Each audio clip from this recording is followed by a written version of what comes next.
ಮಾತಾಡೋಕ್ಕೆ ನನಗೆ ಭಾಳ ಬರ್ತಾ ಇಲ್ಲ. ಯಾಕೆಂದರೆ ಅಷ್ಟು ಆನಂದದಿಂದ ಸಮಾರಂಭ ನಡೀತಾಯಿದೆ. ಎಲ್ಲ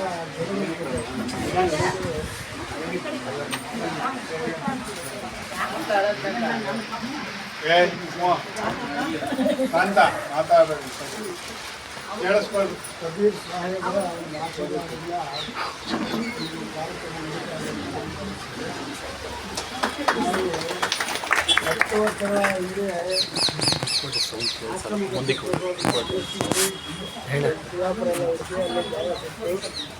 ಈ ಕಾರ್ಯಕ್ರಮ ನಾವು 10 ವರ್ಷಗಳ ಹಿಂದೆ ಕೃಪೆಯಿಂದ ಎಲ್ಲರೂ ಮಾನವರೆಲ್ಲ ಉದ್ಧಾರ ಆಗಬೇಕು. ಯಾಕೆ ಅಂತಂದರೆ ಕಬೀರ್ ಜ್ಞಾನ ಶ್ರೇಷ್ಠವಾದಂಥ ಜ್ಞಾನ, ಸುಳ್ಳು ಸತ್ಯ ಎರಡನ್ನ ತೀರ್ಮಾನ ಮಾಡೋಂಥ ವಿಚಾರ ಕೊಟ್ಟಿದ್ದಾರೆ. ಜಡ ಚೇತನ ಅದನ್ನು ಮಾಡಿ ನಮ್ಮ ಎಲ್ಲ ಭಕ್ತರು ಉದ್ಧಾರ ಆಗಬೇಕಂತ ನಮ್ಮ ಮನಸ್ಸಲ್ಲಿ ಆಗಬೇಕು. ಅದಕ್ಕೆ ನಮ್ಮ ಭಾಳ ಶ್ರಮಪಟ್ಟು ಆ ಗುರುಗಳ ಸೇವೆ ಮಾಡಿ ಗುರುಗಳಿಂದ ಕಬೀರ್ ಜ್ಞಾನ ಏನು ಅಂತ ಭಾಳ ಕಷ್ಟ. ಆಗ ನಮ್ಗೆ ಒಳ್ಳೊಳ್ಳೆ ಗುರುಗಳ ಸಹಾಯದಿಂದ ಜ್ಞಾನ ತಿಳ್ಕೊಂಡು ಏನಾದರೂ ಆಗಲಿ ನಮ್ಮ ಹತ್ರ ಇರತಕ್ಕಂಥ ಧನ ಧಾನ್ಯ ಸರ್ವೇ ಒಟ್ಟು ಎಲ್ಲ ಹೋದ್ರೂ ಪರವಾಗಿಲ್ಲ, 10 ಜನಗಳು ಉದ್ಧಾರ ಆಗುವಂಥ ಒಂದು ಆಶ್ರಮ ನಾವು ನಿರ್ಮಿಸ್ಬೇಕಂತೇಳಿ ಇರ್ತಕ್ಕಂಥ ಎಲ್ಲ ಒಡವೆ ವಸ್ತು ಎಲ್ಲ ಮಾರ್ಬಿಟ್ಟು ಆ ಸೈಟ್ ತಗೊಂಡು ಕಟ್ಟಿಸಿದ್ವಿ. ಕಟ್ಟೋದಕ್ಕೆ ನಮ್ಮ ತಮ್ಮಂದಿರ ಸಹಾಯ ಎಲ್ಲ ಸಿಕ್ತು. ಇಲ್ಲಿ ನಮ್ಗೆ ಯಾರ್ಯಾರು ಬೇಕು ಎಲ್ಲರೂ ಚೆನ್ನಾಗಿ ಸಹಾಯ ಮಾಡಿದ್ರು. ಆದ್ದರಿಂದ ಆಶ್ರಮ ಭಾಳ ಚೆನ್ನಾಗಿ ಬಂತು. ಆಮೇಲೆ ಉತ್ತರ ಭಾರತದಿಂದ ಬೇಕಾದಷ್ಟು ಜನ ಗುರುಗಳನ್ನೆಲ್ಲ ಕರೆಸಿ ಅವ್ರ ಕೈಯಲ್ಲಿ ಉದ್ಘಾಟನೆ ಮಾಡಿಸಿ ಅವರಿಂದಲೇ ಎಲ್ಲ ಹಾಕಿ ಆಶ್ರಮ ಮಾಡ್ತಿದ್ವಿ. ಆಮೇಲೆ ಅದು ಬಂದು ಎಳ್ಕೊಳ್ಳೋದಕ್ಕೆ ಜಾಗ ತಗೊಂಡು ರೂಮ್ಗಳೆಲ್ಲ ಮಾಡ್ತೀವಿ. ಎಲ್ಲ ಕಷ್ಟಪಟ್ಟು ಮಾಡಿದಾಗ ಆಶ್ರಮ ಮಾಡಿದ್ವಿ. ಓಪನ್ ಮಾಡಿ ಎಷ್ಟು ಜನ ಬರ್ತಾರೋ ಇಲ್ಲ ಅಂತ ಗೊತ್ತಿಲ್ಲ. ಮನೆಗೆಲ್ಲ ಸ್ವಲ್ಪ ಕಾಲ ಬಂದು ಯಾರಿಗೂ ಜ್ಞಾನ ಇಡ್ಸಲ್ಲ, ಸತ್ಯ ಯಾರಿಗೂ ಇಡ್ಸಲ್ಲ, ಸುಳ್ಳೆಗಳು ಚೆನ್ನಾಗಿ ಕೇಳ್ತಾರೆ. ಅದಕ್ಕೋಸ್ಕರವಾಗಿ ನಾವು ಆಶ್ರಮ ಓಪನ್ ಮಾಡಿದ್ವಿ. 10 ವರ್ಷದ ಮೇಲೆ ಆಯಿತು. ಇವಾಗ 30-35 ಜನ ಬರ್ತಾಯಿದ್ದಾರೆ. ಮತ್ತು ಅನೇಕರು ಕರ್ಕೊಂಬರ್ತಾರೆ. 1 ವಾರ 2 ವಾರ 3 ವಾರ ಬರ್ತಾರೆ, ಆಮೇಲೆ ನಾಳೆ ಆಗುತ್ತೆ. ಏನು ಅಂತ ಗೊತ್ತಿಲ್ಲ. ಯಾಕೆಂದರೆ ಈ ಕಬೀರ್ನ ಕೇಳಿ ತಿಳ್ಕೊಬೇಕಾದ್ರೆ ಭಾಳ ಕಷ್ಟ. ಈ ಅಣ್ಣ ಅವರು ಅಂತ ಹಿಂಗೆ ಹೊರಗಂಗೆ ಕರ್ಕೊಂಡು ನಾವು ಸಂತೋಷ. ಹೊಸವ್ರಿಗೆ ಒಂದು ಇಂಟ್ರೆಸ್ಟ್ ಇದೆ, ಒಂದು ನಂಬರ್ ಜಾಸ್ತಿ ಆಯಿತು ಅಂತ ನಮಗೆ ಸಂತೋಷ. ಅವರು ಕರೆಕ್ಟಾಗಿ ನಿಂತ್ಕೊಂತಾರೆ. ನಮಗೇನು ಸಿಕ್ತು ಅಂತ ಅಂದರೆ 1 ವಾರ 2 ವಾರ 3 ವಾರಕ್ಕೆ ಅವರು ಪಾಸ್ ಆಗೋದ್ರು ನಮ್ಮ ಮನಸ್ಸಿಗೆ. ಹೆಂಗೆ ಅಂತಂದರೆ 2ನೇ ವಾರ ಆಯಿತು 3ನೇ ವಾರ ಸ್ವಾಮಿ 7 ವಾರ ನಮಗೆ ಮಾರ್ಕ್ಸ್ ಬಿಡಿ ಪ್ರಸಾದ ಅಂತ ಹಂಗೆ ಬಿಟ್ಟು ಬಂದಿದ್ದು 3 ವಾರಕ್ಕೆ ನಾವು ಅಂದ್ಕೊಂಡು ಕಬೀರ್ ಸಾಹೇಬರು ಒಳ್ಳೆಯದು ಶಿಕ್ಷಿತ ಬೈತಾರೆ, ನಿಂತ್ಕೋಬೋದು ಪರವಾಗಿಲ್ಲ. ಆಮೇಲೆ ಅಕ್ಕ ಅವರು ಅವರು ಆಶ್ರಮದೊಳಗೆ ಬರ್ಬೇಕಾದ್ರೆ ಭಾಳ ನಮಸ್ಕಾರ ಮಾಡಿಬಿಡ್ತಾರೆ. ಎಷ್ಟು ಆನಂದ ಆಯಿತು ಗೊತ್ತಾ ಅವತ್ತು ನಮಗೆ ನೋಡಿದಾಗ. ಇಂಥ ಶಿಷ್ಯರು ನಮ್ಮ ಜೀವನದಲ್ಲಿ ನೋಡ್ತಾರೆ, ಇದೇ ಫಸ್ಟು ಅಂತ ಹೇಳ್ಬಿಟ್ಟು ಯೋಚನೆ ಮಾಡಿ ಅವ್ರ ಬಗ್ಗೆ ಒಂದು ವಿಶೇಷವಾದಂಥ ವಿಶ್ವಾಸ ಇರಲಿ. ಅವಾಗ ನಮಗೆ ಪ್ರತಿಯೊಂದು ವಾರ ಹತ್ರಕ್ಕೆ ಕೊಡೋಣ. ಪ್ರತಿ ವಾರನೂ ತಪ್ಪಿಸ್ಕೊಂಡು ಬರ್ತಾ ಇದ್ವಿ. ನಮಗೆ ತುಂಬ ಸಂತೋಷ ಆಯಿತು. ನಾನು ಇವರು ಅವ್ರ ಬೆಂಗಳೂರಿಂದ ಬರ್ತಾ ಇದ್ದೇನೆ, ಮನೆಗೆ ಅದನ್ನ ಬರ್ತಾ ಇದ್ದೀವಿ. ಮನೆಗೆ ಎಲ್ಲ ಹೇಳ್ತಾ ಇದ್ವಿ, ಇದು ಅಜ್ಜಿ ತಾತ ಇದು ನಾನು ಗೊತ್ತಿದ್ದವಾಗ ಅಜ್ಜಿ ಒಂದು ತಾತ ಬರ್ತಿದ್ದಾರೆ, ಎಷ್ಟು ಸ್ಟೂಡೆಂಟ್ ಬರ್ತಾರೆ ಅವರು. ಅದಕ್ಕಾಗಿ ಇವ್ರು ಬಂದಾಗ ಅಷ್ಟೇ ಈಗ ಇಷ್ಟಪಟ್ಟಾಗ ಏನು ಅಂತ ಅಂದ್ಕೊಂಡಿದ್ವಿ. ಅಷ್ಟಪಟ್ಟು ಪ್ರತಿ ವಾರ ಬರೋದು. ಕೆಲಸಗಳು ಆಡಬೇಕು, ಒಂದು ವಾರ ಬರೋಲ್ಲ ಅಷ್ಟೇ. ನಮಗೆ ಸಂತೋಷ ಆಯಿತು. 2 ಸೆಟ್ಟು ಅದೇ ಅದೇ ಹ್ಞೂ ಅವರಿಬ್ಬರು ಅದೊಂದು ಫ್ಯಾಮಿಲಿ ಇದರಲ್ಲಿ 2 ಫ್ಯಾಮಿಲಿ ಒಳ್ಳೆ ಫ್ಯಾಮಿಲಿ ಗೊತ್ತಾಯ್ತು ಅಂತ ನಾವು ಮನೆ ಹೋಗಿ ಮಾತಾಡ್ಕೊಂಡು ಇದ್ವಿ ಯಾರ್ಯಾರು ಇದ್ದೀವಿ ಅಂತ. ಇದು ತುಂಬ ಸಂತೋಷ ಆಯಿತು. ಅದರಿಂದ ನಾನು ನಿಮ್ಮೆಲ್ಲರೂ ಏನು ಕೇಳ್ಕೊಳ್ಳೋದು ಅಂತ ಅಂದರೆ ನೀವೆಲ್ಲರೂ ಹಿಂಗೆ ಆಗ್ಬೇಕು. ಯಾಕೆಂದರೆ ಸುಮ್ಮನೆ ಬರೋದು ಹೋಗೋದಲ್ಲ, ಬಂದಿದ್ದ ಮಾತನ್ನು ಕೇಳಿ ಅದನ್ನು ಜೀವನದಲ್ಲಿ ಅಳವಡಿಸ್ಬೋದು. ಕೆಲವರು ಬಂದಾಗ ಹೆಂಗಿದ್ರು ಇವರೇ ಇರೋದಂದರೆ ರೂಪಾಯಿ ನಾಣ್ಯ ತೆಗೆಸ್ಬಿಟ್ಟು ಹಂಗಾಗ್ತದೆ.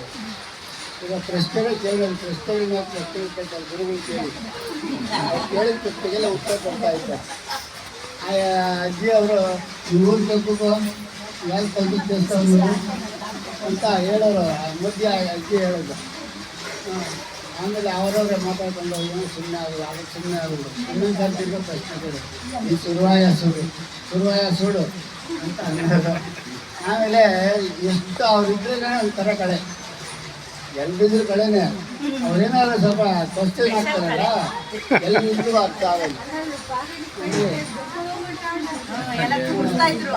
6 ವಾರ ಬರಲಿಲ್ಲ ಅವರು. ಸತ್ಸಂಗಲ್ಲೆಲ್ಲ ಬೋರ್ ಹೊಡಿತಾರೆ, ಪ್ರಶ್ನೆಗಳು ಬಂದಿಲ್ಲ. ಅದಕ್ಕೆ ನನಗೆ ತುಂಬ ಸಂತೋಷ ಆಗ್ತಾ ಇದೆ. ಮತ್ತು ಇದೇ ಥರ ನಮ್ಮ ಬರೋ ಆಸಕ್ತರ ಸಮಸ್ತ ಭಕ್ತರುಗಳು ಇದೇ ಥರ ಗುರುಗಳು ಕರ್ಕೊಂಡೋಗಿ ಒಂದು ಸತ್ಸಂಗ ಮಾಡಿಸಿ ಅಂತ ನನ್ನ ಮನವಿ. ಏನು ದುಡ್ಡು ಖರ್ಚು ಮಾಡಬೇಡಿ, ಹಾರ ಹಾಕಬೇಡಿ, ಹಣ್ಣು ಕೊಡಬೇಡಿ, ಸಕ್ಕರೆ ಕೊಡಬೇಡಿ. ಪ್ರೀತಿ ವಿಶ್ವ ಅಂತ ಕರ್ಕೊಂಡ್ಬಂದು ಅವಾಗ ಒಂದು ಕಾಫಿ ಕೊಟ್ಟರು, ಬಿಸ್ಕತ್ ಕೊಟ್ಟರು, ಅದು ಕೊಟ್ಟರೆ ಸಾಕು. ಎಲ್ಲರ ಮನೆಯಲ್ಲೂ ಕಬೀರ್ ಪರಿಚಯ ಆಗುತ್ತೆ. ಕಬೀರ್ ಪರಿಚಯ ಆದ್ರೇ ಆತ್ಮಜ್ಞಾನ ಉಂಟಾಗುತ್ತೆ. ಇಡೀ ಜಗತ್ತಿನಲ್ಲಿ ಎಲ್ಲ ಜ್ಞಾನಗಳಿಗಿಂತ ಶ್ರೇಷ್ಠವಾದ ಜ್ಞಾನ ಕಬೀರ್ ಜ್ಞಾನ. ಕಬೀರ್ ಸಾಹೇಬರು 450 ವರ್ಷ ಪತ್ರ ಆಯ್ತು ಅವರು ಜನ್ಮಾಗಿ. ಅವ್ರ ಜೀವನ ಕೆಲಸ ಕೇಳಿದ್ರೆ ವಿಚಿತ್ರವಾಗಿದೆ. ಕೇಳಿದ್ರೆ ಬೆಂಗಳೂರು ನೀರು ಬರುತ್ತೆ. ಅಷ್ಟು ಚೆನ್ನಾಗಿ ಜನಗಳನ್ನ ಉದ್ಧಾರ ಮಾಡಿದ್ದಾರೆ. ಅದಕ್ಕೆ ನನಗೆ ಏನು ಮಾಡೋದು, ಎಲ್ಲರೂ ಇದೇ ಥರ ಇನ್ನೊಂದು ವಾರ ಮನೆಗಳು ಕರ್ಕೊಂಡೋಗಿ ಹೂವನ್ನ ವೆಂಕಟೇಶ್ವರನ ಕಟ್ಟಿ ಪರಿಚಯ ಮಾಡಿ ಕಬೀರ್ ನಾನು ಬೆಳಗಿಸ್ಬೇಕು. ಆ ಬೆಳಗೋದ್ರಿಂದ ಒಬ್ಬ ಶಿಷ್ಯನನ್ನು ಕಬೀರ ಶಿಷ್ಯನನ್ನಾಗಿ ಮಾಡಿದರೆ ಕೋಟಿ ಯಜ್ಞ ಮಾಡಿ ಫಲ ಅವರಿಗೆ ಬರುತ್ತೆ ಅಂತ ಗುರುಗಳು ಹೇಳಿದ್ದಾರೆ. ಅದಕ್ಕೋಸ್ಕರ ಇವತ್ತು ನನಗೆ ತುಂಬ ಆನಂದ ಆಗ್ತಾ ಇದೆ. ಪ್ರಥಮವಾಗಿ ಗುರುಗಳು ಕರ್ಕೊಂಡ್ಬಂದು ಸತ್ಸಂಗ ಮಾಡಿಸಿದ್ರು. ಫಸ್ಟ್ ನಾವು ಅವ್ರಿಗೇನು ಗೊತ್ತಿಲ್ಲ ಅಂತ ಇದ್ವಿ, ಯಾರು ಗೊತ್ತಿಲ್ಲ ಅಷ್ಟು ಕೆಲಸ ಮಾಡೋದು, ಏನು ಗೊತ್ತಿಲ್ಲದಂಗೆ ಮಾಡೋದು. ಸಂತೋಷ ಎಲ್ಲ ನೋಡಿ ನಮ್ಗೆ ಸಂತೋಷ ಆಯಿತು. ಇದೇ ಥರ ನೀವು ವರ್ಷಕ್ಕೊಂದು ಸಾರಿ ನೀವೆಲ್ಲ ಏನೂ ಕೊಡಬೇಡಿ. ಪ್ರತಿ ವರ್ಷಕ್ಕೆ ಒಂದು ದಿವಸ ಡೇಟ್ ಫಿಕ್ಸ್ ಮಾಡ್ಕೊಳ್ಳಿ, ಗುರು ಪೂಜೆ ಅಂತ ಮಾಡಿ. ಏನೋ ನಿಮ್ಮ ಶಕ್ತಿ ಏನೈತೆ ಅದು ಕೊಟ್ಬಿಟ್ಟು ಅವ್ರು ಪೂಜೆ ಮಾಡಿ ಗುರುಗಳನ್ನ ನೆನೆಸ್ಕೊಂಡ್ರೆ ಗುರುಗಳ ಫೋಟೋಕ್ಕೆ ಒಂದು ಹಾರ ಹಾಕ್ಬೇಕಾಯ್ತು. ಇವತ್ತು ಮರ್ತಾಗಿದ್ದೀರಾ, ನಾನು ಗೊತ್ತಾಗಿಲ್ಲ ಒಂದು 10% ನಮ್ಮ ಕೆಲಸ ಐತೆ ಮರ್ತಾಗಿದ್ದೀರ ಅಂತ ನಿಜವಾಗ ಮರಿತಾ ಇಲ್ಲ. ಇದಕ್ಕಿಂತ ಮುಂಚೆ ಒಂದು ಫೋಟೋ ಒಂದು ಹಾರ ಹಾಕ್ಬೋದು. ಈಗ ತುಂಬ ಸಂತೋಷ. ಹೂವು ಇಕ್ಕವ್ರೆ, ಹಾರ ಹಾಕಿಲ್ಲ. ಅದೇ ಇಷ್ಟು ದೊಡ್ಡ ಫೋಟೋ ದೇವ್ರು ಇಷ್ಟೇ ಹೂವು ಹಾಕಿದ್ರೆ ಏನು ಚೆನ್ನಾಗಿ ಚೈತನ್ಯ ಪೂಜೆ ಮಾಡ್ತಾ ಇರೋದು. ನಮ್ಮ ಅಣ್ಣವ್ರು ಇವಾಗ ಏನಾಯ್ತು ಗಡಿಬಿಡಿ ಆಗೋಯ್ತು ಸಮಯ ನಿನ್ನೆವರೆಗೂ. ಅದರಿಂದ ನೀವು ಮಾಡಿದ ಸಂತೋಷ ನನಗೆ. ನನ್ನ ಮನಸ್ಸಿಗೆ ಏನಂದರೆ ನಮಗಿಂತ ದೊಡ್ಡವರು ಅವರು, ನಮಗೆ ಏನು ಇದೆಲ್ಲ ಅವ್ರಿಗೆ ಕೊಡಬೇಕಿದೆಲ್ಲ ಅಂತ ಅಂದ್ಕೊಂಡೆ. ಏನು ಹೇಳಿದ್ರು ಸಂತೋಷ ಆಯಿತು. ವರ್ಷಕ್ಕೊಂದು ಸಾರಿ ವರ್ಷಕ್ಕೊಂದು ಸಾರಿ ಈ ಥರ ನೀವು ಮಾಡಿಸಿದ್ರೆ ನನಗೆ ಇನ್ನೂ ಆನಂದ ಆಗುತ್ತೆ. ಅಂತ ನಿಮ್ಮ ಮುಂದೆ ನೋಡಿದ್ರೆ ಇನ್ನೊಬ್ಬರನ್ನು ಕಲಿತ್ಕೊಳ್ಳಿ ಅಂತ ನಾನು ಹೇಳಿದ್ದೀನಿ. ಪ್ರತಿ ಸೋಮವಾರ ನಡೀತಿದೆ, ಎಲ್ಲರೂ ಬಂದರೆ. ಆಮೇಲೆ ಪ್ರತಿ ಸೋಮವಾರ ಜಾಲಪ್ಪ ಕಾಲೇಜ್ ರೋಡಲ್ಲಿ ಆಶ್ರಮ ಕಟ್ಟಿದೆ. ಅಲ್ಲಿ ಪ್ರತಿ ಸೋಮವಾರ 5 ಗಂಟೆಗೆ ಶುರುವಾಗಿ 7:30 ಮುಗಿಸ್ತೀವಿ. 6:30 7 ಸ್ವೀಕರಿಸ್ಬೇಕು ಅಂತ ತಮ್ಮೆಲ್ಲರಿಗೂ ನೀವು ನಿಮ್ಮ ಮನೆಗೆ ಇಷ್ಟೊಂದು ಜನ ಆದರೆ ಒಂದು ದಿವಸಕ್ಕೆ ನೀವು ಒಬ್ಬರು ಕರ್ಕೊಂಬಂದಿಲ್ಲ. ನಮಗೆ ಯಾಕೆ ಯಾರು ಮನೆಗೆ ಹೇಳ್ದಂಗಿಲ್ಲ ಅಂತ ಅಂದ್ಕೊಂಡಿದ್ದೀವಿ.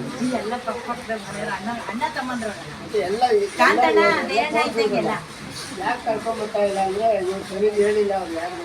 ಇಲ್ಲ ಅವರು ಗುರುಭಕ್ತರೇನೆ, ಅವ್ರು ಬೇರೆ ಬೇರೆ ಕಡೆಯಿಂದ ಹೋಗಿರ್ತಾರೆ. ಮನೆ ಬರ್ತಾನೆ ನಾವು ನೋಡಿದ್ರೆ ಎಲ್ಲ ಎಲ್ಲ ಗುರುಭಕ್ತರೇನೆ ಅವರು. ದೇವ್ರು ಬರ್ತಾ ಅವ್ರೆ ಅಂತ ದತ್ತಾತ್ರೇಯ ಇದ್ದವ್ರು ಗುರುಭಕ್ತರು.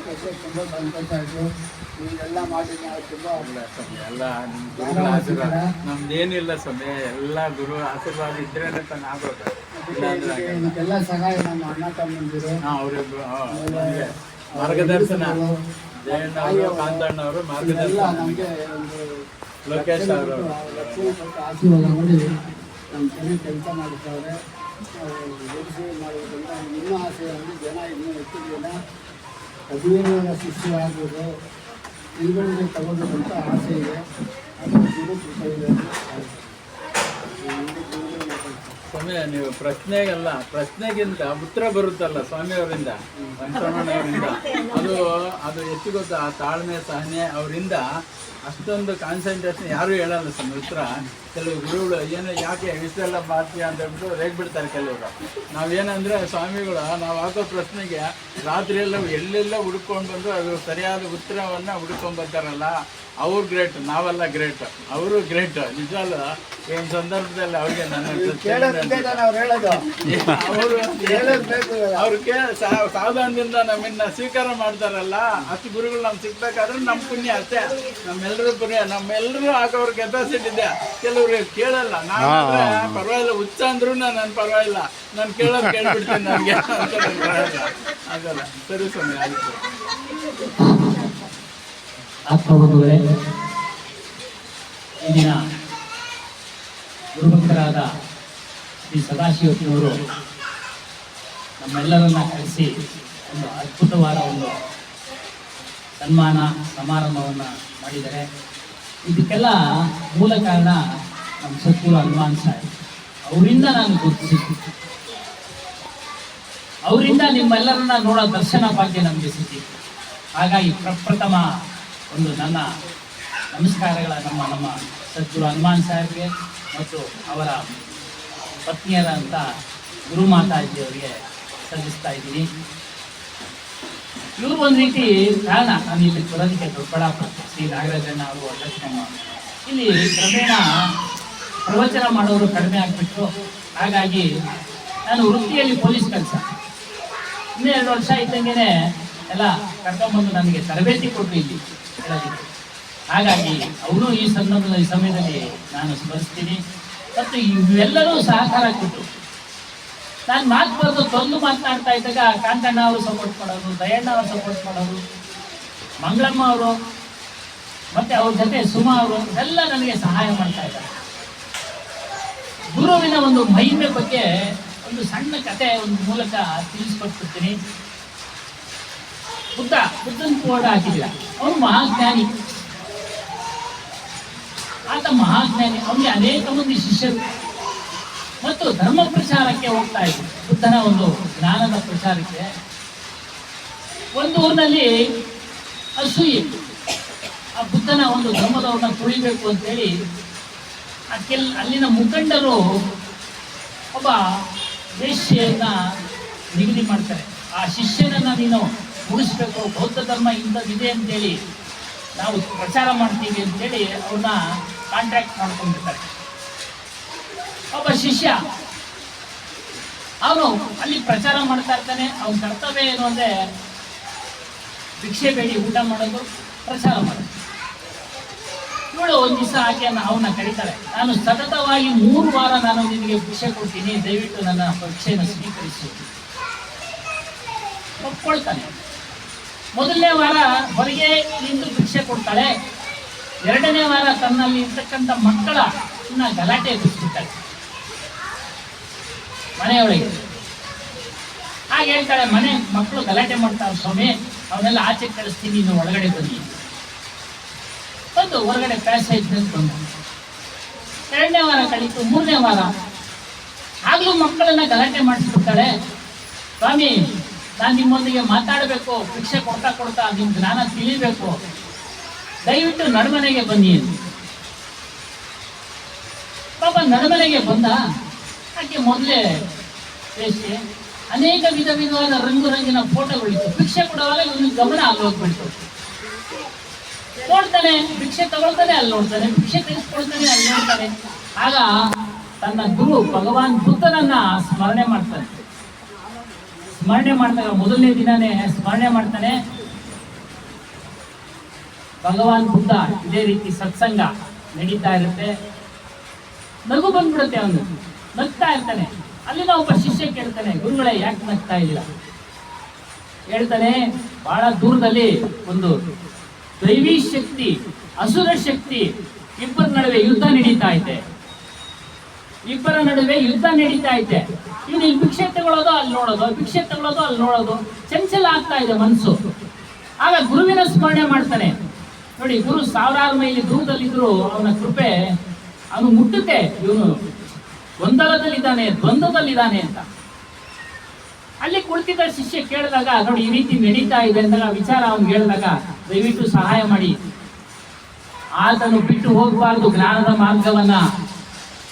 ಜ್ಞಾನದ ಮಾರ್ಗ ಬಿಟ್ಟು ಹೋದ್ರೆ ಅವನು ಮತ್ತೆ ಹುಟ್ಟಾ ಇರ್ತಾನೆ, ಸಾಯ್ತಾ ಇರ್ತಾನೆ. ಬಿಡುಗಡೆಗೋಸ್ಕರ ನಿಮ್ಮ ಬಳಿ ಬಂದಿದ್ದಾನೆ, ಅವನನ್ನ ನೀವು ಸಲಹಬೇಕು ಅಂದಾಗ ಬುದ್ಧ ಅಲ್ಲಿಂದನೇ ಆಶೀರ್ವಾದ ಮಾಡ್ತಾನೆ. ಆ ಆಶೀರ್ವಾದದ ಫಲ ಏನಾಗ್ಬಿಟ್ಟು ಅಂದ್ರೆ ಇವನ ಕಣ್ಣಿಗೆ ಎಲ್ಲ ಬುದ್ಧದ ಫೋಟೋಗಳಾಗವು. ಯಾರೋ ಆ ಶಿಷ್ಯನ ಕಣ್ಣಿಗೆ, ಭಿಕ್ಷೆ ತೆಗೆದುಕೊಳ್ತಾ ಇದ್ದ ಕಣ್ಣಿಗೆ ಎಲ್ಲ ಬುದ್ಧನ ಫೋಟೋಗಳೇ. ಪ್ರತಿದಿನ 3ನೇ ವಾರ 7 ದಿನಾನು ಬಂದ, 7 ದಿನ ಇವನ ಕಣ್ಣಿಗೆ ಎಲ್ಲ ಬುದ್ಧನ ಫೋಟೋಗಳು. ಏನು ಬದಲಾವಣೆ ಮಾಡಕ್ ಸಾಧ್ಯ ಆಗಿಲ್ಲ ಆ ಹೆಂಗಿಸ್ ಕೈನಿಗೆ. ಗುರುವಿನ ಶಕ್ತಿ ಅಷ್ಟು ಅಪಾರವಾಗಿದೆ. ಹಾಗಾಗಿ ಗುರುನ ಮಾಡಬೇಕು, ಗುರುನ ಮಾಡಬೇಕು. ಏನಕ್ಕೆ? ಈ ಭವಬಂಧನದಿಂದ ಬಿಡುಗಡೆ ಆಗೋದಕ್ಕೆ ಗುರುನ ಮಾಡಬೇಕು. ಸಾಕಷ್ಟು ಜನ ಗುರುಗಳು ಇದ್ದಾರೆ, ಇಲ್ಲ ಅಂತ ಹೇಳಿಲ್ಲ, ಎಲ್ಲರೂ ಮಾನೀಯರು. ಆದರೆ ಕಬೀರ್ ಸಾಹೇಬರ ಒಂದು ಸಿದ್ಧಾಂತ ಏನಿದೆ ಅಂದ್ರೆ, ಎಲ್ಲವನ್ನ ಮಿಶ್ರಣ ಮಾಡಿರ್ತಕ್ಕಂಥ ಜ್ಞಾನವನ್ನ ಬಿಡಿಸಿ ಬಿಡಿಸಿ ಬಿಡಿಸಿ ಹೇಳ್ಬಿಟ್ರು.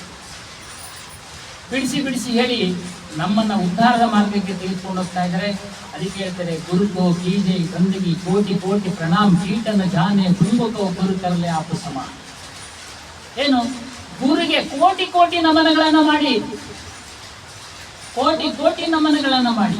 ಅಲ್ಲಿ ಒಂದು ಅನ್ಕೊಂಡು ಭೃಂಗಿ ತುಂಬಿ ಇರುತ್ತಲ್ಲ, ಅದರ ವಿಚಾರ ಅದು ಯಾವುದೋ ಒಂದು ಕೀಟವನ್ನ ತೆಗೆದುಕೊಂಡು ಗುರುನಲ್ಲಿ ಇಟ್ಟು ಶಬ್ದದ ಝೇಂಕಾರ ಕೊಡುತ್ತೆ. ಅದಕ್ಕೆ ಸಂತತಿ ಎಲ್ಲರಂತೆ ಇಲ್ಲ. ಗುರುಕೋ ಕೀಜೈ ಕೋಟಿ ಕೋಟಿ ಪ್ರಣಾಮ್, ಕೀಟನ ಜಾನೆ ಭೃಂಗಕೋ.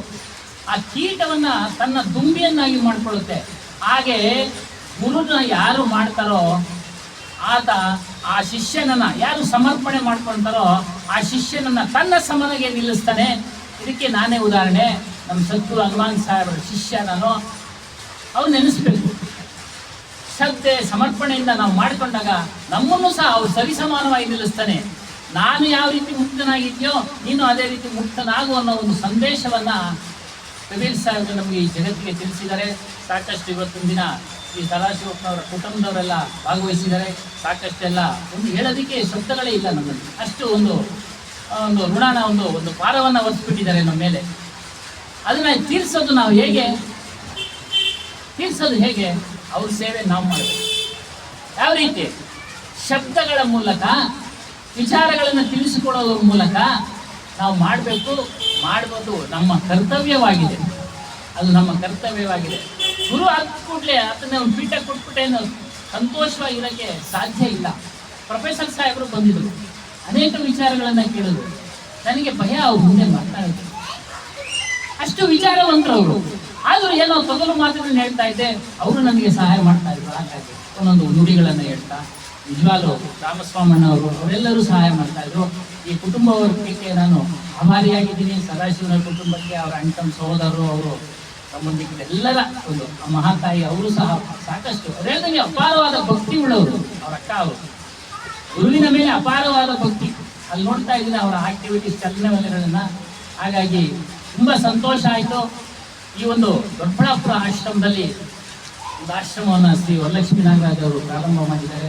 ದಯವಿಟ್ಟು ಬನ್ನಿ, ಸತ್ಯನ ತಿಳಿ, ಸತ್ಯವನ್ನು ತಿಳಿ. ಪ್ರತಿ ಸೋಮವಾರ 5 ಗಂಟೆಗೆ ಯಾರು ಸತ್ಯವನ್ನ ಪಾಲನೆ ಮಾಡ್ತಾರೋ ಅವನೇ ನಿಜವಾದ ಮನುಷ್ಯ. ಸತ್ಯವನ್ನ ಪಾಲನೆ ಮಾಡ್ತಾನೆ. ಏನು ಸತ್ಯದ ಅರ್ಥ ಅಂದ್ರೆ, ಮೊಟ್ಟ ಮೊದಲು ಮಾನವೀಯತೆಯನ್ನು ಬೆಳೆಸ್ಕೊಳ್ಬೇಕು. ಪಾತೃತ್ವ, ದಯೆ, ಕರುಣೆ, ಸಮಾನತೆ, ಇದೆಲ್ಲವನ್ನ ಬೆಳೆಸ್ಕೊಂಡು ತದನಂತರ ನಾವು ಆಧ್ಯಾತ್ಮಿಕಕ್ಕೆ ಹೋಗ್ಬೇಕು. ಅದರ ಮೊದಲನೇ ಪಾಠ ಭಕ್ತಿ, ಮೊದಲಿಂದಲೇ ಪಾಠ ಆಗ್ಬೇಕು. ನೋಡಿ ಎಷ್ಟೊಂದು ಗುರುಗಳು ಫೋಟೋ ಆಗ್ಬೇಕು. ನೋಡಿ ಭಕ್ತಿ ಮುಂದುವರಿಬೇಕು. ನಾವು ಅಲ್ಲೇ ಇರಬಾರ್ದು, ಮೆಟ್ಲತ್ತಿ ಮೇಲವರೆಗೂ ಬಂದ್ವಿ ಈ ಫಂಕ್ಷನ್ ನಲ್ಲಿ. ಅದೇ ರೀತಿ ನಾವು ಮೆಟ್ಲನ್ನ ಹತ್ತಿ ಹತ್ತಿ ಹತ್ತಿ ನಮ್ಮ ನಿಜವಾದ ಆತ್ಮ ಸ್ವರೂಪ, ನಮ್ಮ ಸ್ವರೂಪದ ಸ್ಥಿತಿಗೆ ಹೋಗಿ ನಿಲ್ಲುವಂತರಾಗಬೇಕು. ಅದು 1-2 ದಿನದಲ್ಲಿ ಆಗೋ ಕೆಲಸ ಅಲ್ಲ. ನಾವು ವಿದ್ಯಾಭ್ಯಾಸ ಮಾಡ್ಬೇಕಾದ್ರೆ ಮಗ ಅವರು ಇಂಜಿನಿಯರ್, LKG LKG ಅವರು ಓದಿದ್ದಾರೆ. 1-2 ವರ್ಷಕ್ಕೆ ಸಾಧ್ಯ ಆಗೋದಿಲ್ಲ. ಹಾಗಾಗಿ ಎಲ್ಲ ವಿಚಾರಗಳನ್ನ ಒಂದೊಂದೇ ದಿನದಲ್ಲಿ ನಾವು ತಿಳ್ಕೊಳ್ಬೇಕಾಗತ್ತೆ. ಅದನ್ನ ಧಾರಣೆ ಮಾಡ್ಕೊಳ್ಬೇಕಾಗತ್ತೆ. ಆ ಧಾರಣೆ ಮಾಡ್ಕೊಳ್ಳೋದೇ ಧರ್ಮ. ಒಳ್ಳೆ ವಿಚಾರಗಳನ್ನ ಧಾರಣೆ ಮಾಡ್ಕೊಳ್ಳೋದೇ ಧರ್ಮದ ವ್ಯಾಖ್ಯಾನ. ಹಲವಾರು ಕೊಡ್ತಾರೆ. ಧರ್ಮ ಅಂದ್ರೇನು, ಧರ್ಮ ಅಂದ್ರೇನು, ಎಲ್ಲವೂ ಧರ್ಮವೇ. ನಾವು ಒಂದು ಒಳ್ಳೆ ನೀತಿಯಿಂದ ನಡೆಯೋದು ಧರ್ಮವೇ. ಒಳ್ಳೆ ರೀತಿಯಿಂದ ನಡೆಯೋದು ಧರ್ಮವೇ. ನಮ್ಮನ್ನು ನಾವು ತಿದ್ಕೊಳ್ಬೇಕು. ಕೇಳ್ತಾ ನಮ್ಮ ಒಂದು ನಡೆನುಡಿಗಳನ್ನ ತಿದ್ಕೊಳ್ಬೇಕು. ವ್ಯಕ್ತಿತ್ವ ಬದಲಾವಣೆ ಆಗುತ್ತೆ ಸತ್ಸಂಗದಿಂದ.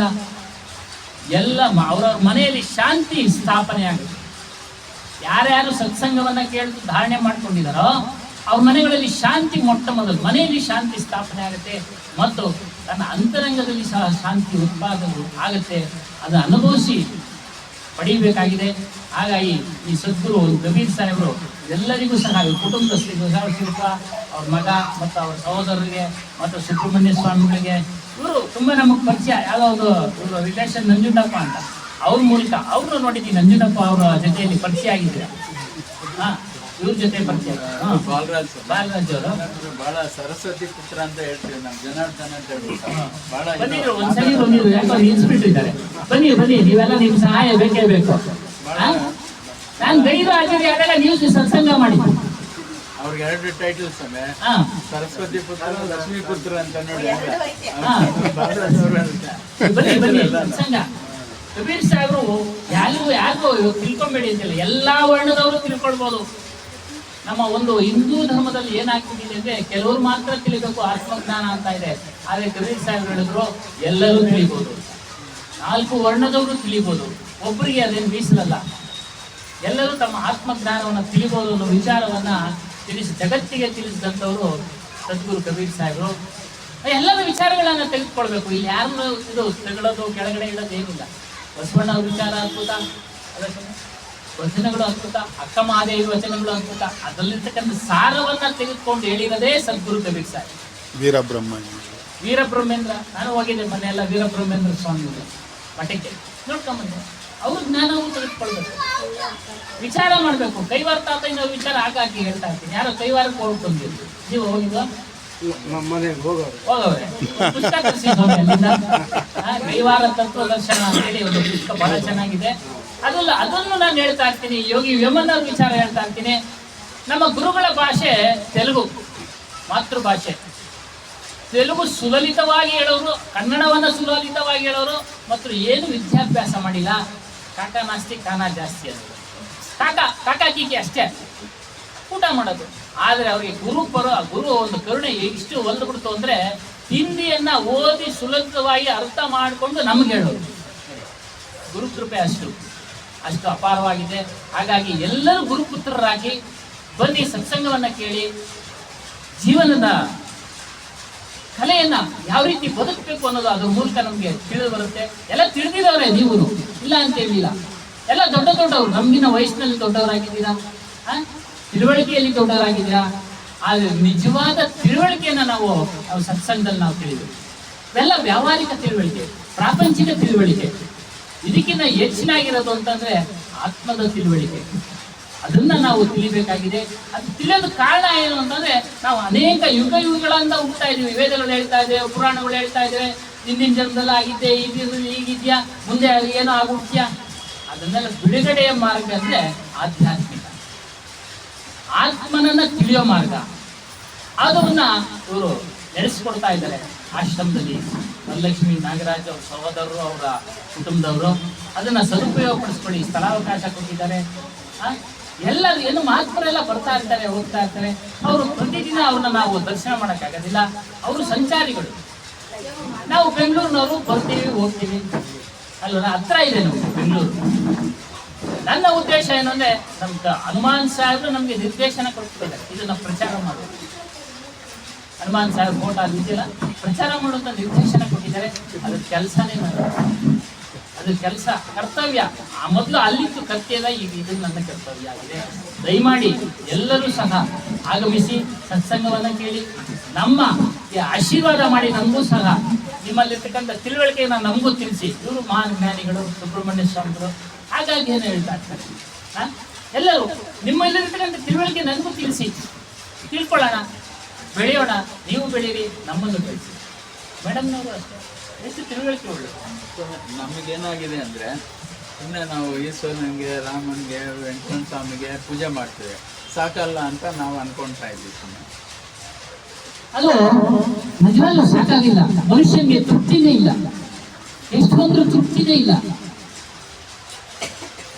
ಎಷ್ಟೊಂದು ತೃಪ್ತಿನೇ ಇಲ್ಲ. ಕಾರಣ ಇಷ್ಟೇ, ಅವನಲ್ಲಿ ಮನೆ ಮಾಡಿಟ್ಟಿದೆ, ಸಂಗ್ರಹ ಮಾಡಬೇಕು, ಸಂಗ್ರಹ ಮಾಡಬೇಕು, ಸಂಗ್ರಹ ಮಾಡಬೇಕು. ಅದನ್ನ ನಾವು ಬಿಡುಗಡೆ, ಆ ಸಂಗ್ರಹ ಮಾಡಿಟ್ಟಿರೋ ಒಂದು ವಸ್ತುಗಳು ನಾವು ಹೋಗುವಾಗ ತಿಳ್ಕೊಂಡು ಹೋಗ್ತೀವ ಇಲ್ಲ ಅನ್ನೋದು ವಿಚಾರ ಮಾಡಿ. ಯಾರು ತಗೊಂಡು ಹೋಗಿದ್ದಾರೆ ಇಲ್ಲಿವರೆಗೂ?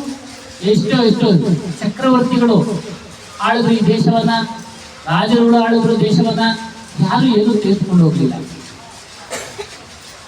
ಯಾರು ಏನು ತೆಗೆದುಕೊಂಡು ಹೋಗಿಲ್ಲ. ಆದ್ರೆ ಎಲ್ಲವನ್ನ ಬಿಟ್ಟೋದು. ಕಬೀರ್ ಸಾಹೇಬ್ ಹೇಳ್ತಾರೆ, ನೀನು ತ್ಯಾಗ ಮಾಡಬೇಕು, ವೈರಾಗ್ಯಶಾಲಿ ಆಗ್ಬೇಕು ಅಂತ.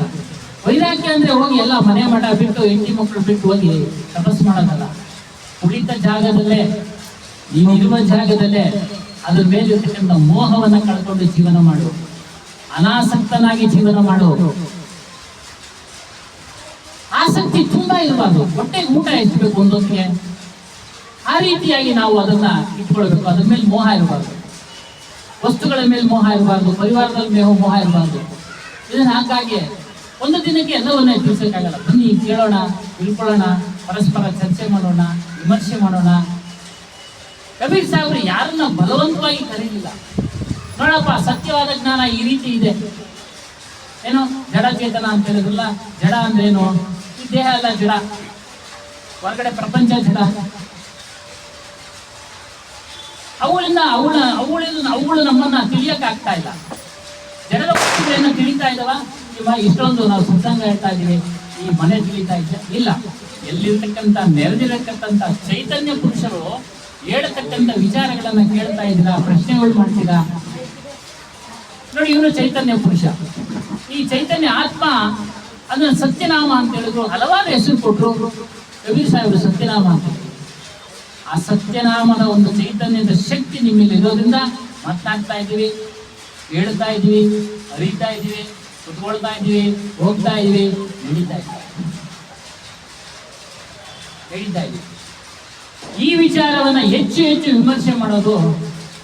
ಆಶ್ರಮವನ್ನು ಕಟ್ಟಿದ್ದಾರೆ ಬೆಂಗಳೂರಿನಲ್ಲಿ. ನಮ್ದೊಂದು ಆಶ್ರಮ ಇದೆ, ಹನುಮಾನ್ ಸಾಹೇಬರು ಕಟ್ಟಿರೋದು. ಹನುಮಾನ್ ಸಾಹೇಬರು ಕಟ್ಟಿರೋದು ಡಬಲ್ ರೋಡ್ ನಲ್ಲಿದೆ. ಇವೆಲ್ಲ ಬಂದಿದ್ದಾರೆ, ಪ್ರತಿ ತಿಂಗಳು ಇನ್ನೂ ಬಂದಿಲ್ಲ. ಅಲ್ಲ, ಪ್ರತಿ ಪೌರ್ಣಮಿ ದಿನ ಅಲ್ಲಿ, ಪೌರ್ಣಮಿ ಭಾನುವಾರ ಬಿದ್ರೆ ಭಾನುವಾರನೇ ಪೂಜೆ, 11ರಿಂದ 1:30ವರೆಗೂ ಭಜನೆ, ಸತ್ಸಂಗ ಎಲ್ಲ ನಡೀತೆ. ಇವರೆಲ್ಲ ಬರ್ತಾರೆ, ಬನ್ನಿ ಭಾಗವಹಿಸಿ, ವಿಚಾರವನ್ನ ಕೇಳಿ ವಿಮರ್ಶೆ ಮಾಡೋಣ. ನಾನು ತಪ್ಪು ಹೇಳಿದ್ರೆ ತಿದ್ಕೊಳ್ತೀನಿ, ನೀವು ಹೇಳಿ ತಿಳಿಸಿ. ಹಾಗಾಗಿ ನಾನು ಮನವಿ ಮಾಡ್ತಾ ಇದ್ದೀನಿ, ಪ್ರತಿ ಸೋಮವಾರ ಇಲ್ಲಿ ನಡೀತಾ ಇರುತ್ತೆ. ಇಲ್ಲಿ ಬನ್ನಿ ಸತ್ಸಂಗಕ್ಕೆ, ಒಂದೊಂದೇ ವಿಚಾರವನ್ನ ತಿಳಿಬಹುದು. ಜಗತ್ತಂದ್ರೇನು, ದೇಹ ಅಂದ್ರೇನು, ಚೈತನ್ಯ ಅಂದ್ರೇನು, ನಿಜವಾಗಿ ದೇವರು ಅಂದ್ರೆ ಯಾರು, ಸತ್ಯವೇ ದೇವರು. ವಿವೇಕಾನಂದರು ಹೇಳೋರು, there is no god higher than the truth. ಸತ್ಯಕ್ಕಿಂತ ಮಿಗಿಲಾದ ದೇವರು ಯಾವುದೂ ಇಲ್ಲ. ಸತ್ಯ ಅಂದ್ರೆ ಏನು ಅನ್ನೋದು ನಾವು ತಿಳಿಬೇಕು. ಸತ್ಯ ಅಂದ್ರೆ ನಮ್ಮೆಲ್ಲರ ಸ್ವರೂಪ, ನಮ್ಮೆಲ್ಲರ ಅರಿವು, ನಮ್ಮೆಲ್ಲರ ಆತ್ಮ. ಆ ಅರಿವಿನ ಶಕ್ತಿಯಿಂದನೇ ನಾವೆಲ್ಲರೂ ಸಹ ಬೆಳಗ್ತಾ ಇರೋದು, ಮಾತನಾಡ್ತಾ ಇರೋದು, ತಿಂತಾ ಇರೋದು, ಕುಡಿತಾ ಇರೋದು, ಓಡಾಡ್ತಾ ಇರೋದು, ಎಲ್ಲವೂ ಅರಿವಿನ ಶಕ್ತಿಯಿಂದ. ಆ ಶಕ್ತಿ ಒಂದು ಇಲ್ಲದೆ ಹೋದ್ರೆ ಮನುಷ್ಯ ದೇಹ ಶವ. ಹಾಗಾಗಿ ಇಷ್ಟನ್ನ ಇಲ್ಲಿ ಹೇಳಿ ಮುಕ್ತಾಯ ಮಾಡ್ತಾ ಇದ್ದೀನಿ. ದಯವಿಟ್ಟು ಎಲ್ಲರೂ ಬನ್ನಿ, ಭಾಗವಹಿಸಿ, ಸತ್ಸಂಗವನ್ನು ಕೇಳೋಣ. ಎಲ್ಲರೂ ಕಬೀರ್ ಪುತ್ರರಾಗಿ, ಕಬೀರ್ ಸ್ವಾಮಿಗಳ ಶಿಷ್ಯಂದಿರಾಗಿ, ಯಾರು ಏನು ಮನೆ ಬಿಟ್ಟು ಹೋಗ್ಬೇಕಾಗಿರೋದಿಲ್ಲ, ಮಠ ಬಿಟ್ಟು ಹೋಗ್ಬೇಕು. ನಿಮ್ಮ ಬಿಸ್ನೆಸ್ ಮಾಡಿ, ನಿಮ್ಮ ವ್ಯವಹಾರ ಮಾಡಿ, ಕರ್ತವ್ಯ ಮಾಡಿ, ಜ್ಞಾನವನ್ನು ಅಳವಡಿಸ್ಕೊಳ್ಳಿ. ಜ್ಞಾನವನ್ನು ಅಳಿಸ್ಕೊಂಡು ಹೆಂಡತಿ ಮಕ್ಕಳ ಜೊತೆ ಎಲ್ಲ ಸಂತೋಷವಾಗಿ ಬಿಟ್ಟು ಬಂದ್ಬಿಡಿ ಅಂದ್ರೆ ಕಬೀರ್ ಸಾಹೇಬ್ ಹೇಳಿಲ್ಲ, ಬಿಟ್ಟು ಬನ್ನಿ. ಇರೋ ಕಡೆನೆ ನೀವು ಜ್ಞಾನವನ್ನ ಸಂಪಾದನೆ ಮಾಡಿಕೊಂಡು ಜ್ಞಾನ ಮಾರ್ಗದಲ್ಲಿ ನಡೀಬಹುದು. ಗೃಹಸ್ಥನಾಗಿರ್ಬೋದು, ಸಾಧು ಆಗಿರ್ಬೋದು, ಸನ್ಯಾಸಿ ಆಗಿರ್ಬೋದು, ಇಲ್ಲಿ ಭೇದ ಭಾವ ಇಲ್ಲ. ಗುಡೇಸ್ಪುರದಲ್ಲಿ 1 ತಿಂಗಳ 15ನೇ ತಾರೀಕಿಂದ ನಡೀತಾ ಇದೆ ಸತ್ಸಂಗ. ಅವ್ರು ಹೇಳ್ತಾರೆ, ನಿಜಗುಣ ಸ್ವಾಮಿಗಳು ಗೃಹಸ್ಥರಿದ್ರೆ ಗುರುಗಳು, ಗೃಹಸ್ಥರಿದ್ರೆ ಗುರು. ನಿಮ್ಮಿಂದ ನಡೀತಾ ಇರೋದು ಆಶ್ರಮಗಳು. ಗೃಹಸ್ಥರಿದ್ರೆ ಸಾಧು ಸನ್ಯಾಸಿ, ಇಬ್ಬರಿಗೂ ಮೋಕ್ಷ ಇದೆ. ಶಾಸ್ತ್ರಗಳಲ್ಲಿ ಹೇಳ್ಬಿಟ್ಟಿದ್ದಾರೆ, ಮಕ್ಕಳಿಲ್ಲದೆ ಮೋಕ್ಷ, ಮದುವೆ ಆಗದೆ ಇದ್ರೆ ಮೋಕ್ಷ.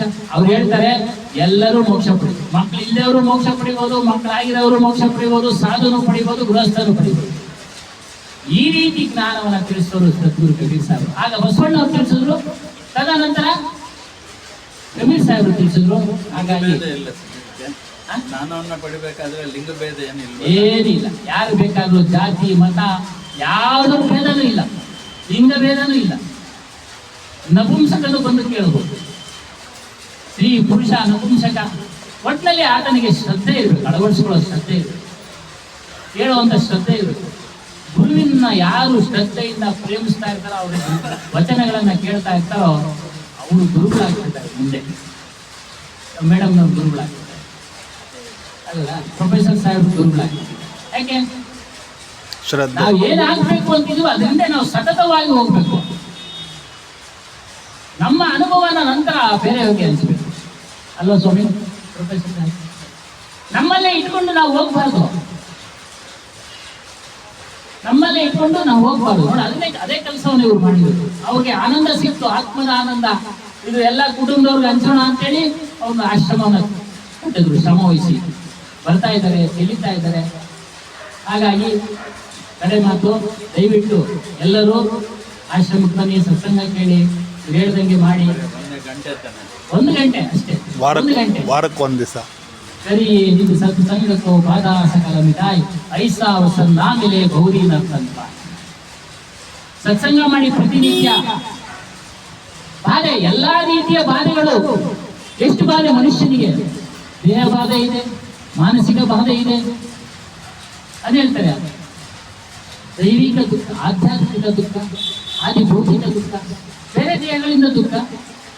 ದೈವಿಕ ದುಃಖ ಅಂದ್ರೆ ಕಾಣದೇ ಇರೋದು ಆಗೋದು, ಆಕ್ಸಿಡೆಂಟ್ಗಳು, ಮರ ಬೀಳೋದು, ಸಿಟ್ಟು ಹೊಡೆಯೋದು. ಆಧ್ಯಾತ್ಮಿಕ ದುಃಖ ಮನಸ್ಸಿನಲ್ಲಿ ಕೋರಿಕೆ, ನಾನು ಹಾಗಾಗ್ಬೇಕು, ಹೀಗಾಗ್ಬೇಕು, ಸಂಕಲ್ಪ. ಪ್ರಾರಬ್ಧದಲ್ಲಿ ಏನಿದೆಯೋ ಅದು ನಡೀತಾನೇ ಇರುತ್ತೆ, ಅದನ್ನು ತಪ್ಪಿಸೋದಕ್ಕೆ ಸಾಧ್ಯ.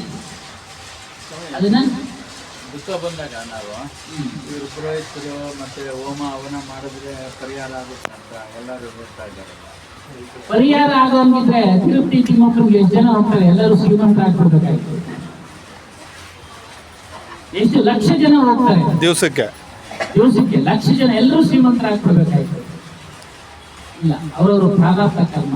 ಕರ್ಮ ಅಂದ್ರೆ ಕೆಟ್ಟ ಪದ ಅಲ್ಲ, ಅದು ಕೆಲಸ. ಅದು ಕರ್ಮ ಅನ್ನೋದು ಸಂಸ್ಕೃತ ಪದ. ನಾವು ಮಾಡಿದಂತ ಕೆಲಸ ಕಾರ್ಯಗಳ ಆಧಾರದ ಮೇಲೆ ನಮ್ಮ ಜೀವನ. ನೀವು ಕೆಲಸ ಮಾಡಿದ್ರೆ ನಿಮ್ಮ ಮನೆ ನಡೆಯುತ್ತಾ? ನಡೆಯುತ್ತಮ್ಮ? ಇಲ್ಲ. ಅಷ್ಟೇ, ನೀವೇನು ಕೆಲಸ ಮಾಡ್ತೀರೋ ಅದಂತೆ ನಿಮ್ಮ ಮನೆ ನಡೆಯುತ್ತೆ, ನಿಮ್ಮ ಮನೆಯವರು ಸಂತೋಷವಾಗಿರ್ತಾರೆ. ಅದೇ ರೀತಿ ಸ್ವತಃ ಮನುಷ್ಯ ಸ್ವಂತ ಬಿಡುಗಡೆಗೋಸ್ಕರ ಪ್ರಯತ್ನ ಪಡಬೇಕು. ಮನೆ ಒಂದು ವಿಡಿಯೋ ಹಾಕಿ ಇದೆಲ್ಲ ನೋಡೋದು ತುಂಬಾ ಚೆನ್ನಾಗಿದೆ. ಒಬ್ಬರು ಪ್ರಶ್ನೆ ಹಾಕ್ತಿರ್ತಾರೆ ನಿಮ್ಮಂಗೆ, ರವಿಶಂಕರ್, ಏನ್ ಸ್ವಾಮಿ ಪೂರ್ವಜರ ಕರ್ಮ ಫಲ ನಮ್ಮನ್ನು ಕಾಣಿಸುತ್ತಾ, ಪುಣ್ಯ ಫಲ ನಮ್ಗೆ ಫಲ ಕೊಡುತ್ತಾ ಅಂತ ಒಂದು ಉದಾಹರಣೆ ಕೊಡ್ತಾರೆ ಅವರು. ಒಂದು ಉದಾಹರಣೆ ಕೇಳ್ತಾರೆ, ನಿಮ್ ತಂದೆ ನಿಮ್ಗೆ ಏನ್ ಬಿಟ್ಟು ಹೋಗಿದ್ದಾರೆ? ಒಂದು 10 ಬಿಲ್ಡಿಂಗ್ ಬಿಟ್ಟು ಹೋಗಿದ್ದಾರೆ, ಜಮೀನ್ ಬಿಟ್ಟು ಹೋಗಿದ್ದಾರೆ. ಅದು ಅನುಭವಿಸ್ತಾ ಇದೆ ತಾನೆ, ಅದನ್ನು ಅನುಭವಿಸ್ತಾ ಇದೆ ತಾನೆ. ಹೌದು ಸ್ವಾಮಿ, ಅನುಭವಿಸ್ತಾ ಇದೆ. ಇದು ಹಾಗೇನೆ, ನಿಮ್ಮ ಪೂರ್ವಜರ ಪುಣ್ಯದ ಫಲ ನಿನ್ ಕಾಪಾಡ್ತಾ ಇದೆ. ಅದೇನು ವ್ಯಾವಹಾರಿಕವಾಗಿ ಪ್ರಾಪಂಚಿಕವಾಗಿ ಇನ್ನ ಕಾಪಾಡ್ತಾ ಇದೆ. ಮತ್ತೆ ಇನ್ನೊಂದು ಪ್ರಶ್ನೆ ಅವ್ರಿಗೆ ಆಗ್ತಿದ್ರು, ಸಾಲ ಮಾಡಿ ತಗೊಂಡ್ಬಿಟ್ಟಿರ್ತೀವಪ್ಪ ಅದು. ನಿಮ್ಮ ತಂದೆ ಸಾಲ ಮಾಡ್ಬಿಟ್ಟಿರ್ತಾರೆ, ಜಮೀನ್ ಮೇಲೆ ಏನೋ ಕಷ್ಟ, ಇವತ್ತು ಕೋಟ್ಯಾಂತರ ರೂಪಾಯಿ ಬೆಲೆ ಮಾಡ್ತಾ ಇದೆ. ಆಗ ಒಂದು 5 ಲಕ್ಷನೋ 3 ಲಕ್ಷನೋ ಸಾಲ ತಗೊಂಡಿದ್ರು. ಇನ್ನು ಸಾಲ ತೀರಿಸ್ಬಿಟ್ವಿ ನಾವು ಆ ಜಮೀನು ವಾಪಸ್ ಪಡಿತೆ ತಾನೆ? ಹೌದು ಸ್ವಾಮಿ, ಬಿಡಕ್ಕಾಗತ್ತ? ನೋಡಿ, ಹಾಗೇನೆ ಪೂರ್ವಜರ ಒಂದು ಸಂಸ್ಕಾರದ ಫಲವೇ ನಾವೆಲ್ಲ ಇವತ್ತೆಲ್ಲ ಸೇರೋದಕ್ಕೆ ಕಾರಣ ಆಗಿದೆ. ನಾವು ಮಾಡಿದ್ದು ನಮ್ಮ ಪೀಳಿಗೆಗೆ, ನಾವೇನೇನು ಮಾಡ್ತೀವೋ ಅದು ನಮ್ಮ ಪೀಳಿಗೆಗೆ ಸ್ವಲ್ಪ ಸ್ವಲ್ಪ ಭಾಗ ಹೋಗುತ್ತೆ. ಅವ್ರನ್ನ ತಂದು ಈ ದಾರಿಗೆ ಬಿಡುತ್ತೆ. ಇವಾಗ ನಿಮ್ಮ ತಂದೆಯವರು ಹೇಳಿದ್ರು, ನಿಮ್ಮ ತಂದೆಯವರು ಗುರುಪುತ್ರರು, ಆ ಒಂದು ಪುಣ್ಯದ ಫಲ ನಿಮ್ಮನ್ನ ತಂದು ನಿಮ್ಮನ್ನ ಸಂದರ್ಶನ ಮಾಡಿದೆ, ಭೇಟಿ ಮಾಡಿದೆ, ಮಾತಾಡೋಂಗ್ ಮಾಡಿದೆ, ನೀವು ಪ್ರಶ್ನೆ ಕೇಳೋಂಗ್ ಮಾಡಿದೆ, ನಾವು ಉತ್ತರ ಹೇಳೋಂಗ್ ಮಾಡಿದೆ ಅಲ್ವಾ? ಹಾಗಾಗಿ ನಮ್ಮ ಒಂದು ಪೀಳಿಗೆಯನ್ನು ಚೆನ್ನಾಗಿರ್ಬೇಕು, ಜೊತೆಗೆ ನಾವು ಸಹ ಉದ್ಧಾರ ಆಗ್ಬೇಕು. ಹಾಗಾಗಿ ಎಲ್ಲರೂ ಸಹ ನಾವು ಹಾಗಾಗಿ ಸೇರ್ತಾ ಇರೋಣ. ಈ ಒಂದು ಸಮಾರಂಭ ತುಂಬಾ ಚೆನ್ನಾಗಿತ್ತು. ಮೊದಲು ನನಗೂ ಮಾತುಗಳೇ ಬರಲಿಲ್ಲ, ಏನು ಇಷ್ಟೊಂದು ಇವರು ಅದ್ದೂರಿಯಾಗಿ ಮಾಡ್ತಾ ಇದ್ದಾರೆ. ಅಣ್ಣ ಅವ್ರು ಹೇಳ್ದಂಗೆ ಯಾವ ಸಾಧು ಹಣದ ಹಿಂದೆ ಹೋಗ್ತಾನೋ ಅವನು ಸಾಧು ಅಲ್ಲ. ಹಣದ ಹಿಂದೆ ಹೋಗತಕ್ಕಂತ ವ್ಯಕ್ತಿ ಸಾಧು ಅಲ್ಲ, ಗುರು ಅಲ್ಲ. ಕೈವಾರ ತಾತಯ್ಯನವರು ಹೇಳಿದ್ರು, ಆಸೆಯನ್ನು ಬಿಟ್ಟವನೇ ಗುರು, ಅವನೇ ಪರಬ್ರಹ್ಮ. ಈ ರೀತಿ ಸಾಧು ಲಕ್ಷಣ, ಸಂತರ ಲಕ್ಷಣ ಎಲ್ಲವನ್ನ ತಿಳಿಸ್ಕೊಡ್ತಾರೆ. ಮುಕ್ತಿಗೆ ಇವೆಲ್ಲ ಮಾರ್ಗ, ಮೆಟ್ಟಿಲುಗಳು. ಬಿಡುಗಡೆ, ಮುಕ್ತಿ ಅಂದ್ರೆ ಬಿಡುಗಡೆ. ನಾವಿಲ್ಲಿ ಸೇರಿದ್ದೀವಿ, 1 ಅವರ್ 2 ಅವರ್ 1 ಅವರ್ ವೇಸ್ಟ್ ಆಗೋಯ್ತು ಅಂತ ನಮ್ಮ ಮನಸ್ಸಲ್ಲಿ ಭಾವನೆ ಬಂದ್ರೆ ಹೆಂಗೆ ಸಮಯ ಭಾವನೆಗಳನ್ನ ನೀವು ತೊಡೆದಾಕ್ಕೊಳ್ಬೇಕು. ಚಿಂತನೆ ಮಾಡ್ತಾ ಯಾವುದೇ ಕಾರಣಕ್ಕೂ ಏನು ವೇಸ್ಟ್ ಅಲ್ಲ. ಮನುಷ್ಯ ಜನ್ಮ ಸಿಕ್ಕಿರದೆ ದುರ್ಲಭ, ಸಿಕ್ಕಿರದೆ ಅದೃಷ್ಟ, ಗೋಲ್ಡನ್ ಆಪರ್ಚುನಿಟಿ. ಮತ್ತೆ ಸಿಗುತ್ತೋ ಇಲ್ಲೋ ದುರ್ಲಭ. ಅದೇ ಹೇಳಿದ್ರು, ಕಲಿಯೇ ನಿಧಿ ಸತ್ಸಂಗೋ ಬಾಧಾ ಸಕಲ ಮಿತಾಯ್. ಬಾಧೆನೇ ದುಃಖಗಳು ದೂರ ಆಗ್ತವೆ. ಐಸಾ ಅವಸರ ನಾಮಿಲೆ. ಇಂಥ ಒಂದು ಸುಸಮಯ ಪುರಾಣಗಳು ಹೇಳ್ತಾ ಇದೆ, ವೇದಗಳು ಹೇಳ್ತಾ ಇದ್ದಾವೆ. ಮತ್ತೆ ನಾವು ಹುಡ್ತೀವೋ ಇಲ್ಲೋ ಮನುಷ್ಯರಾಗಿ, ಇದು ಗೋಲ್ಡನ್ ಆಪರ್ಚುನಿಟಿ, ಸುವರ್ಣ ಅವಕಾಶ. ಮನುಷ್ಯ ಜನ್ಮ ಬಂದಿದೆ, ಇದರಲ್ಲಿ ನೀನು ಯಾರು ಅಂತ ತಿಳಿಯಪ್ಪ. ಅಲ್ಲ, ನಾನು ಯಾರು ಅನ್ನೋದು ತಿಳಿ. ರಮಣವರು ಹೇಳಿದ್ದಾರೆ, ವೇಮನವರು ಹೇಳಿದ್ದಾರೆ, ಕೈವಾರ ತಾತಯ್ಯನವರು ಹೇಳಿದ್ದಾರೆ, ಗುರು ಬಸವಣ್ಣ ಅವರು ಹೇಳಿದ್ದಾರೆ. ನಾನು ಅರಿವನ್ನ ತಿಳಿಯಿರಿ. ಅದನ್ನು ತಿಳಿಬೇಕಾದಾಗ ನಾವು ಸತ್ಸಂಗದಲ್ಲಿ ಹಾಗಾಗಿ ಭಾಗವಹಿಸ್ತಾ ಇರಬೇಕು, ಕೇಳ್ತಾ ಇರಬೇಕು, ಕೇಳಿದ್ದನ್ನ ಮನನ ಮಾಡಬೇಕು, ನಂತರ ಧಾರಣೆ ಮಾಡ್ಕೊಳ್ಬೇಕು. ಇದೇ ಶ್ರವಣ ಮನನ ನಿಧಿಧ್ಯಾಸ. ಇದನ್ನು ಮಾಡಿಕೊಂಡಾಗ ಖಂಡಿತವಾಗಿ ನಾವು ಕಬೀರ್ ಆಗ್ತೀವಿ. ಅವರೊಬ್ಬರೇ ಕಬೀರ, ಎಲ್ಲ ಕಬೀರ್ ಅಂತ ಕೂಗ್ತಾರೆ. ಅವ್ರು ಹೇಳೋರು ಕಬೀರ್ ಅಂತ ಕೂಗ್ಬೇಡಿ, ನಿಮ್ಮ ಇಂದ್ರಿಯಗಳನ್ನ ವಶ ಮಾಡ್ಕೊಳ್ಳಿ, ನೀವು ಕಬೀರ್ ಅಂದ್ರೆ ಏನರ್ಥ? ಮಹಾನ್ ಅಂತ ಅರ್ಥ. ಶ್ರೇಷ್ಠ, ನೀವು ಪ್ರತಿಯೊಬ್ಬರು ಶ್ರೇಷ್ಠರೇ. ನಾವು ಸಾಬ್ರು ಅವ್ರನ್ನ ಪೋಷಣೆ ಮಾಡಿದವರು ಸರ್, ಅವ್ರನ್ನ ಪೋಷಣೆ ಮಾಡಿದವರು ಮುಸ್ಲಿಂ ಜನಾಂಗ. ಹಾಗೆಲ್ಲ ಬಹಳ ಮಹಾಂತರ ನಡೀತಾ ಇತ್ತು ಭಗವಂತವಾಗಿ ಆ ಕಾಲದಲ್ಲಿ. ಆ ಸಮಯದಲ್ಲಿ ಕಬೀರು ಜನ್ಮ ತಾಳಿದ್ರು, ಅವ್ರನ್ನ ಪೋಷಣೆ ಮಾಡಿದ್ರು ಮುಸ್ಲಿಂ ಜನಾಂಗ. ಹಾಗಾಗಿ ಅವ್ರಿಗೆ ಕಬೀರ್ ಅಂತ ಹೆಸರಿತ್ತು. ಕಬೀರ್ ಹೆಸರಿನ ಅರ್ಥ ಏನಂದ್ರೆ ಮಹಾನ್. ಎಲ್ಲರೂ ಮಹಾನೇ. ನೀವೊಂದು ರೀತಿಯಲ್ಲಿ ಮಹಾನು ಅಲ್ಲ, ಪ್ರಾಪಂಚಿಕವಾಗಿ ಆಯ್ತು. ಆದ್ರೆ ನಮ್ಮಲ್ಲಿರೋ ಆತ್ಮದ ಪರಿಚಯವಾದಾಗ ಎಲ್ಲರಿಗಿಂತ ಮಹಾನ್ ಅವನು ಸಹ. ಕಬೀರ ಮಕ್ಕಹೋ ಪಾಂಚೋ ಇಂದ್ರಿಯ ಅವಶ್ಕರೋ ತುಹಿ ದಾಸ್ ಕಬೀರ್. ನೋಡಿ, ಅವ್ರು ನಾನು ಶ್ರೇಷ್ಠ ಅಂತ ಹೇಳ್ಕೊಳ್ಳಿಲ್ಲ ಅವರು ಕಬೀರ್ ಸಾಹೇಬ್ರು. ನೀವುಗಳು ಶ್ರೇಷ್ಠರೇ, ನೀವು ನನ್ನಂತೆ ಆಗ್ರಿ. ಇಂದ್ರಿಯಗಳು ಗೆಲ್ಲಬೇಕಷ್ಟೇ. ಇಂದ್ರಿಯ, ಜ್ಞಾನೇಂದ್ರಿಯ ಇದೆ, ಪಂಚ ಕರ್ಮೇಂದ್ರಿಯಗಳಿವೆ, ಜ್ಞಾನೇಂದ್ರಿಯ, ಅವೆಲ್ಲ ವಿಚಾರ. ಜ್ಞಾನೇಂದ್ರಿಯ ಇದೆ, ಕಣ್ಣು, ಕಿವಿ, ಮೂಗು, ನಾಲಿಗೆ.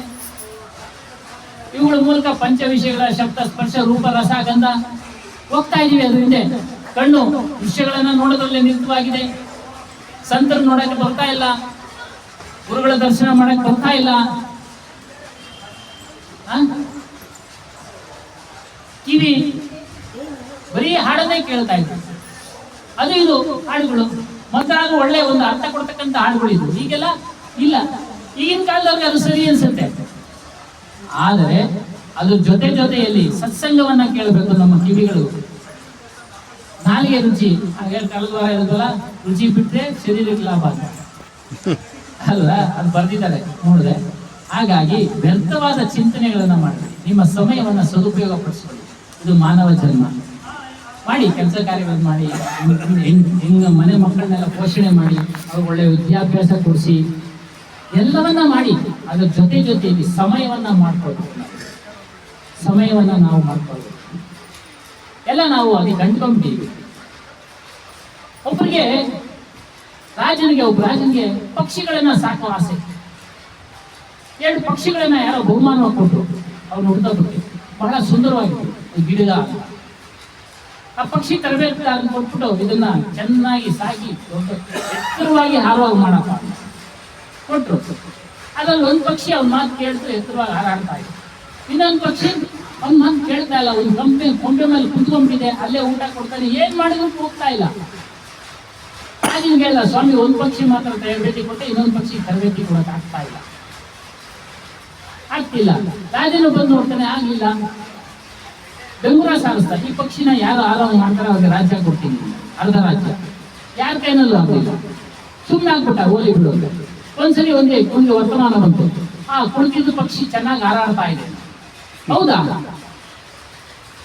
ನೋಡೋಣ ಅಂತ ಬರ್ತಾನೆ, ಚೆನ್ನಾಗಿ ಹಾರಾಡ್ತಾ ಇದೆ. ಆ ಮೊದಲನೇ ಪಕ್ಷಿಗಿನ ಇದು ಚೆನ್ನಾಗಿ ಹಾರಾಡ್ತಾ ಇದೆ.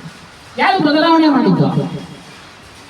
ಆ ತರಬೇತಿದಾರ ಹೇಳ್ತಾನೆ, ಒಬ್ಬ ಗುರುಗಳು ತೋರಿಸ್ತಾರೆ ಸಂತರನ್ನ ನೋಡಿ, ಅವರು ಬದಲಾವಣೆ ಮಾಡಿದ್ರು. ಗುರುಗಳ ಹತ್ರ ಹೇಗೆ ಬದಲಾವಣೆ ಮಾಡಿದ್ರಿ? ಏನಿಲ್ಲ, ಅದು ಭಯದಿಂದ ಆ ಕೊಂಬೆನ ಗಟ್ಟಿಯಾಗಿ ಹಿಡ್ಕೊಂಡ್ಬಿಟ್ಟು ಆ ಕೊಂಬೆನ ಕತ್ತರಿಸ್ಬಿಟ್ಟು, ಗಟ್ಟಿಯಾಗಿ ಹಿಡ್ಕೊಂಡ್ಬಿಟ್ಟು, ಜೀವ ಭಯದಿಂದ ಗಟ್ಟಿಯಾಗಿ ಹಿಡ್ಕೊಂಡ್ಬಿಟ್ಟು ಆ ಕೊಂಬೆನೇ ಕತ್ತರಿಸ್ಬಿಟ್ಟೆ. ನಮ್ಮಲ್ಲಿರ್ತಕ್ಕಂಥ ಕಾಮ, ಕ್ರೋಧ, ಲೋಭ, ಮೋಹ, ಮದ, ಮತ್ಸರಗಳನ್ನ ಎಂಬ ಕೊಂಬೆಗಳನ್ನ ಕತ್ತರಿಸೋರು ಗುರುಗಳು. ಅವರ ವಚನಗಳ ಮೂಲಕ ಕತ್ತರಿಸೋರು. ನಮ್ಮನ್ನ ಸ್ವತಂತ್ರನಾಗಿ ಮಾಡ್ತಾರೆ. ನಾವು ಸ್ವತಂತ್ರ ಭಾರತ ದೇಶದಲ್ಲಿ ಇದ್ದೀವಿ. ನಾವು ಇನ್ನೂ ಪರತಂತ್ರದಲ್ಲೇ ಇದ್ದೀವಿ, ಸ್ವತಂತ್ರರಾಗಿಲ್ಲ. ನಮ್ಮನ್ನ ನಾವು ತಿಳಿದಾಗ ಮಾತ್ರ ನಾವು ಸ್ವತಂತ್ರರು. ನಮ್ಮನ್ನ ನಾವು ತಿಳಿದು ಅದರಲ್ಲಿ ಐಕ್ಯ ಆದಾಗ ಮಾತ್ರ ಸ್ವತಂತ್ರರು. ಅದೇ ಬಿಡುಗಡೆ, ಅದೇ ಮುಕ್ತಿ. ಅದೇ ಬಿಡುಗಡೆ, ಅದೇ ಮುಕ್ತಿ. ಇನ್ನು ಸಾಮಾನ್ಯವಾಗಿ ಮನೆ ಕೆಲಸ ಕಷ್ಟ ಕಾರ್ಯಗಳು ಮುಕ್ತಿ ಆಗ್ತಾನೆ ಇರ್ತವೆ. ಈಗ ಮತ್ತೆ ಇನ್ನು ಒಂದರಿಂದ ಇನ್ನೊಂದು ಕಷ್ಟಗಳು ಬರ್ತಾನೆ ಇರ್ತವೆ. ಜೀವನ ಪರ್ಯಂತ ಇದ್ದೇ ಇರುತ್ತೆ ಏನಾದ್ರೂ ಒಂದು. ಇರೋದು ಒಂಥರ ಚಿಂತೆ, ಇಲ್ಲದೆ ಇರೋದು ಒಂಥರ ಚಿಂತೆ. ಚಿಂತೆ ಇಲ್ಲದೆ ಮನುಷ್ಯ ಇಲ್ಲ. ಚಿಂತೆ ಇಲ್ಲದೆ ಮನುಷ್ಯ ಇಲ್ಲವೇ ಇಲ್ಲ. ಅವನು ರಾಜನಾಗಿರ್ಲಿ, ಬಡವನಾಗಿರ್ಲಿ, ಶ್ರೀಮಂತನಾಗಿರ್ಲಿ, ಯಾರು ಸುಖವಾಗಿಲ್ಲ. ಅದಕ್ಕೊಂದು ವಚನ ಹೇಳ್ಬಿಟ್ಟು, ತನ್ನ ਦਰ ಸುಖಿಯ ಕೊಯ್ ನೈ ದೇಕಾಜೋ ದೇಕಾ ದುಃಖಿಯ ಈ ದುಃಖಿಯ. ಈ ಜಗತ್ತಿನಲ್ಲಿ ಅವ್ರ ಜೀವಿತಾವಧಿ ಹೇಳಿದಂತ ಮಾತು, ಈ ಜಗತ್ತಿನಲ್ಲಿ ದೇಹ ಅಂತ ಪಡೆದ ವ್ಯಕ್ತಿ ಯಾರೂ ಸುಖವಾಗಿರೋದನ್ನ ನಾನು ನೋಡ್ಲಿಲ್ಲ ಅಂತ ಹೇಳಿ ಕಬೀರ್ ಸಾಹೇಬ್ ಹೇಳಿದ್ರು. ನಾವು ಇವತ್ತಿಂದ ನೋಡ್ತಾ ಇದ್ವಿ, ಯಾರನ್ನ ಸುಖವಾಗಿದ್ದಾರ? ಅವಾಗ ಅಲ್ಲ ಕಾಶಿನಲ್ಲಿ ಕುಳಿತು ಹೇಳಿದ್ರು. ಈಗ ಮಾಧ್ಯಮಗಳೆಲ್ಲ ಮೂಲಕ ನೋಡ್ತಾ ಇದೀವಿ ನಾವು. ಏನೇನು ಕಷ್ಟ ಹೇಳ್ಕೊಳ್ತಾರೆ ಹೋಗಿ. ಆನಂದ್ ಗುರುಜಿ ಅಂದ್ರೆ ಎಂತೆಂತ ಕಷ್ಟ ಹೇಳ್ಕೊಳ್ತಾರೆ ಅಲ್ವಾ? ಯಾರನ್ನ ಬಗೆಹರಿಸ್ತಾವ? ಅವ್ರ ಬಗೆಹರಿಲ್ಲ ಅಂತ ಮರುಪ್ರಶ್ನೆ ಹಾಕಿದಾಗ ಅವ್ರು ಹೇಳ್ತಾರೆ, ಏನೋ ತಪ್ಪಾಗ್ಬಿಟ್ಟಿದೆ, ನಾನು ಹೇಳಿದ ಆಚರಣೆ ಸರಿಯಾಗಿ ಮಾಡಿಲ್ಲ. ಜಾರ್ಕೊಂಡ್ಬಿಡ್ತಾರೆ ಉತ್ತರ. ಪ್ರಾರಬ್ಧವನ್ನ ಯಾರು ತಪ್ಪಿಸಕ್ಕಾಗೋದಿಲ್ಲ, ಯಾವ ದೇವರುಗಳು ತಪ್ಪಿಸಕ್ಕಾಗೋದಿಲ್ಲ. ಅದನ್ನೇ ಹೇಳೋದು ನಿಜಗುಣನಾಶ ಆಯ್ತು. ಪ್ರಾರಬ್ಧವನ್ನ ಯಾರು ತಪ್ಪಿಸಕ್ಕಾಗಲ್ಲ. ಆ ಪುಸ್ತಕ ಇದೆಯಲ್ಲ, ಅದಕ್ಕೂ ಅಷ್ಟೇ. ಪ್ರಾರಬ್ಧ ಭೋಗಿಸಿ ಕಳಿಬೇಕು. ಮತ್ತೆ ನಾವು ಆ ಪ್ರಾರಬ್ಧ ಬಾರದೆ ಇರೋ ಹಾಗೆ ಮಾಡ್ಕೊಳ್ಳೋದೆ ಮುಕ್ತಿ, ಬಿಡುಗಡೆ. ಅದಕ್ಕೇನ್ ಮಾಡ್ಬೇಕು? ನಮ್ಮ ಒಂದು ಸತ್ಯದ ವಿಚಾರವನ್ನ ತಿಳಿಬೇಕು, ನಮ್ಮ ಸ್ವರೂಪದ ವಿಚಾರವನ್ನ ತಿಳಿಬೇಕು, ಆತ್ಮದ ವಿಚಾರವನ್ನ ತಿಳಿಬೇಕು. ಆಗ ಮಾತ್ರ ಬಿಡುಗಡೆ. ಇನ್ನು ಯಾರು ಯಾವುದೇ ದೇವಿ ದೇವತಾದಿಗಳು ಬಿಡುಗಡೆ ಮಾಡೋದಕ್ಕೆ ಸಾಧ್ಯ ಇಲ್ಲ. ಇದು ಕಬೀರ್ ಸಾಹೇಬರ ಸಿದ್ಧಾಂತ.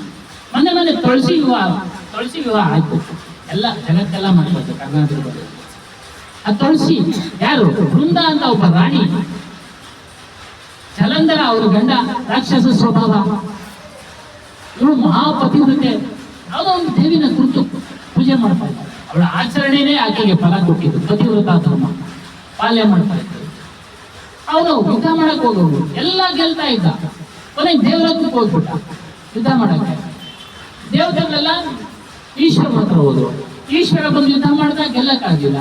ವಿಷ್ಣುವಿನ ಹತ್ರ ಹೋದ. ಮುನಿಗಳು 3 ಜನ ಸೇರಿ ಮೀಟಿಂಗ್ ಮಾಡ್ತಾರೆ, ಬ್ರಹ್ಮ ವಿಷ್ಣು ಮಹೇಶ್. ಯಾಕೆ ಒಂದು ಇಷ್ಟೊಂದು ಶಕ್ತಿ ಇದೆ ಅಂತ ಅವನ ಹೆಂಡತಿ ಪೂಜೆ ಮಾಡ್ತಾರೆ. ಏನೋ ಅವಳು ಪೂಜೆ ಮಾಡಿದ ಫಲ ಏನು ಗಂಡನಿಗೆ ಅರ್ಪಿಸ್ತಾ ಇರ್ತಾರೆ, ಮಹಾಪತಿವ್ರತೆ. ಅದಕ್ಕೆ ಅವನಿಗೆ ಗೆಲ್ಲಕ್ಕಾಗ್ತಾ ಇಲ್ಲ. ವಿಷ್ಣು ಏನ್ ಮಾಡ್ತಾನೆ, ಆತನ ವೇಷ ಹಾಕೊಂಡ್ಬಂದು ಇವಳು ಪಾತಿವ್ರತೆ ಕೆಡಿಸ್ಬಿಡ್ತಾನೆ. ಇವಳು ಗೊತ್ತಾಗ್ಬಿಡುತ್ತೆ, ಅಲ್ಲಿ ಗಂಡ ಸತ್ತೋಗ್ಬಿಡ್ತಾನೆ, ಗೊತ್ತಾಗ್ಬಿಡುತ್ತೆ, ಶಾಪ ಕೊಡ್ತಾರೆ, ಕಲ್ಲಾಗೋದು ಸಾಲಿಗ್ರಾಮ. ಅದೇ ಅಲ್ಲಿಗೆ ಯಾರ್ದು ಪವರ್ ಜಾಸ್ತಿ? ಪತಿವ್ರತೆ. ಪತಿವ್ರತೆ. ಆಕೆ ಯಾರು? ಮನುಷ್ಯರು. ಆಕೆ ಯಾರು? ಮನುಷ್ಯರು. ಮನುಷ್ಯನಿಗೆ ಅಷ್ಟು ಶಕ್ತಿ ಇದೆ. ಒಂದೊಂದ್ಸರಿ ಪ್ರಶ್ನೆ ಕೇಳೋದು, ಯಾರೋ ಸ್ನೇಹಿತರು ಕೇಳ್ಬಿಟ್ರು, ಏನಪ್ಪ ಅಷ್ಟೊಂದು ಕೇಳ್ಕೊಂಡ್ಬರ್ತಾ ಇದೆ ಸತ್ಸಂಗ, ನೋಡಿ ಮಳೆ ಬರ್ಸ್ಬಿಡೋದು ಹೇಳಿದ್ರು. ಆ ಶಕ್ತಿನೂ ನಿಮ್ಗೆ ಬರುತ್ತೆ ಆ ಸಾಧನೆಯಲ್ಲಿ ತೊಡಗಿಸ್ಕೊಂಡ್ರೆ. ನಾವು ಆ ಸಾಧನೆಯಲ್ಲಿ ತೊಡಗಿಸ್ಕೊಂಡ್ರೆ ಈ ಜಡದ ಶಕ್ತಿಗಳಾದ ಬೆಂಕಿ, ಗಾಳಿ, ಅಗ್ನಿ ಇದು ಇವುಗಳನ್ನೆಲ್ಲ ತಡೆಗಟ್ಟಬಹುದು. ಕಬೀರ್ ಸಾಹೇಬರ ಒಂದು ಜೀವಿತಾವಧಿಯಲ್ಲಿ ನಡೆದ ಘಟನೆ, ಪುರಿ ಜಗನ್ನಾಥ ಸ್ವಾಮಿ ದೇವಸ್ಥಾನ ಇವತ್ತು ನಿಲ್ಲಬೇಕಾದ್ರೆ ಕಬೀರ್ ಸಾಹೇಬರು ಸಾಕ್ಷಿ. ಆ ಕಟ್ಟಿದಂತ ರಾಜನ ಇಂದ್ರಧರ್ಮ ಅಂತ ರಾಜ, ಆತನ ಹೆಂಡತಿ ಕಬೀರ್ ಸಾಹೇಬರ ಶಿಷ್ಯ. ಈತನಿಗೆ ಇದ್ರ ಮೇಲೆ ಪ್ರೀತಿ ಜಾಸ್ತಿ. ಮಂದಿರ ಕಟ್ಟಬೇಕು, ಬಲರಾಮನ ಮಂದಿರ, ಪುರಿ ಜಗನ್ನಾಥನ ಮಂದಿರ ಕಟ್ಟಕ್ಕೆ ಹೋಗ್ತಾನೆ. ಕಟ್ಟಿದ ಮೇಲೆ ಸಮುದ್ರದ ಅಲೆ ಬಂದು ಅದನ್ನ ಬೀಳಿಸ್ತಾ ಇರುತ್ತೆ. ಈ ಕಬೀರ್ ಸಾಹೇಬ್ರನ್ನ ಕೇಳ್ಕೊಳ್ತಾರೆ, ನೋಡಿ ಈ ರೀತಿ ನನಗೆ ಇಷ್ಟ ಇದೆ ಸ್ವಾಮಿ, ಅದನ್ನ ಕಟ್ಟಬೇಕು ಅಂತ, ನನ್ನ ಪೂರೈಸಿಕೊಡಿ. ಅವ್ರು ಬೇಡ ಅಂದಿಲ್ಲ. ಆಯ್ತಪ್ಪ ನೀನು ಕಟ್ಟು, ನಿನ್ನ ಒಂದು ಭಕ್ತಿ ಅದ್ರ ಮೇಲಿದೆ, ಮುಂದಿನ ದಿನಗಳಲ್ಲಿ ನೀನು ಈ ಒಂದು ಸ್ಥಿತಿ ಬರ್ತೀಯ, ಅದು ಆತ್ಮದ ಸ್ಥಿತಿ ಬರ್ತೀಯ, ಈಗ ನಿನ್ನ ಒಂದು ಗಮನ ಎಲ್ಲ ಅಲ್ಲಿದೆ, ಕಟ್ಟು. ಆಗ್ತಾ ಇಲ್ಲ ಸ್ವಾಮಿ, ಕಟ್ತಾ ಇದೆ, ಬೀಳ್ತಾನೆ, ಸಮುದ್ರದ ಅಲೆಗಳು ಬಂದು ಬೀಳ್ತವೆ. ಕುತ್ಕೊಂಡ್ಬಿಟ್ರು ಸಮುದ್ರದ ಮುಂದೆ, ದಂಡ ಊರ್ಬಿಟ್ಟು ಧ್ಯಾನಾಸಕ್ತರಾಗಿ ಕಟ್ಟು ಫಿನಿಶ್ ಮಾಡೋ ಟೈಮ್ನಾಗ ಇವ್ರು ಕುತ್ಕೊಂಡ್ಬಿಟ್ರು. ಆ ಎಲೆಗಳು ಬಂದು ಆ ಗುರುಗಳನ್ನ ಕಬೀರ್ ಸಾಹೇಬ್ನ ದಾಟಿ ಹೋಗಕ್ಕೆ ಆಗ್ಲಿಲ್ಲ, ಅಲ್ಲೇ ನಿಂತ್ಕೊಂಡ್ಬಿಟ್ಟು ಅಲೆಗಳು. ಅಷ್ಟು ಶಕ್ತಿ ಬರುತ್ತೆ, ಪ್ರತಿಯೊಬ್ಬರಿಗೂ ಬರುತ್ತೆ. ಅದಕ್ಕೆ ಹೇಳೋದು ಕಬೀರ ಕಬೀರಾಮ ಅವು ಪಾಂಚವೇಂದ್ರಿಯ ವಶಕ್ಕೂ ಈ ದಾಸಕವಿ. ನೀನು ಆ ಶಕ್ತಿವಂತನಾಗಿ ಮಾಡ್ಬೋದು, ಆದ್ರೆ ಅವುಗಳನ್ನೆಲ್ಲ ಅವರು ದೂರ ಮಾಡಬೇಕು. ಸಿದ್ಧಿಗಳಿಂದ ಪ್ರಯೋಜನ ಇಲ್ಲ, ನಿನಗೆ ಬಿಡುಗಡೆ ಇಲ್ಲ. ಏನೇ ಮಹಿಮೆ ತೋರಿಸಿದ್ರು ಅದರಿಂದ ಹೋಗ್ಬಿಟ್ರೆ ನೀನು ಮತ್ತೆ ಹುಟ್ಟಬೇಕು. ಅದನ್ನೆಲ್ಲ ದೂರ ಮಾಡಬೇಕು.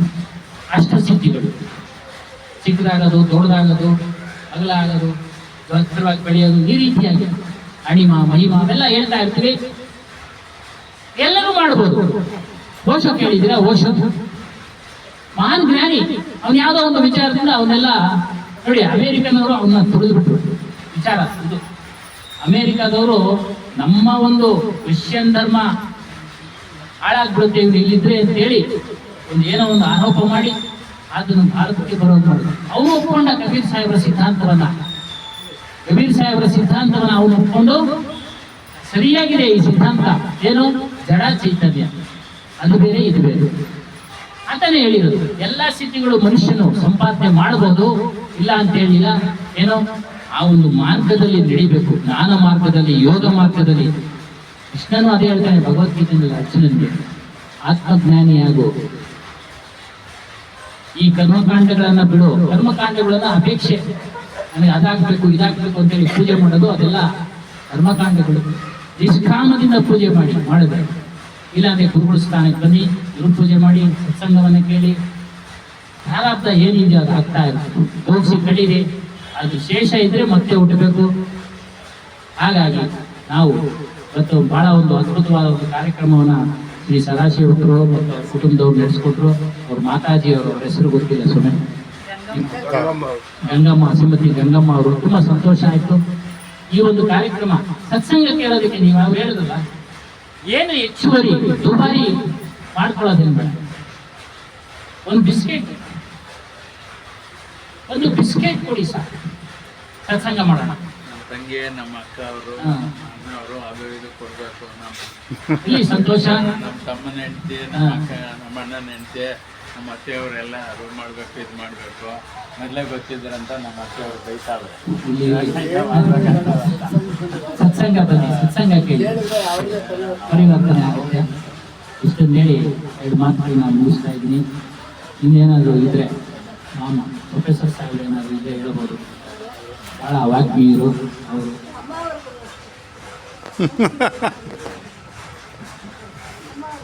ಒಂದೆರಡು ಮಾತು ಹೇಳಿ ಸರ್.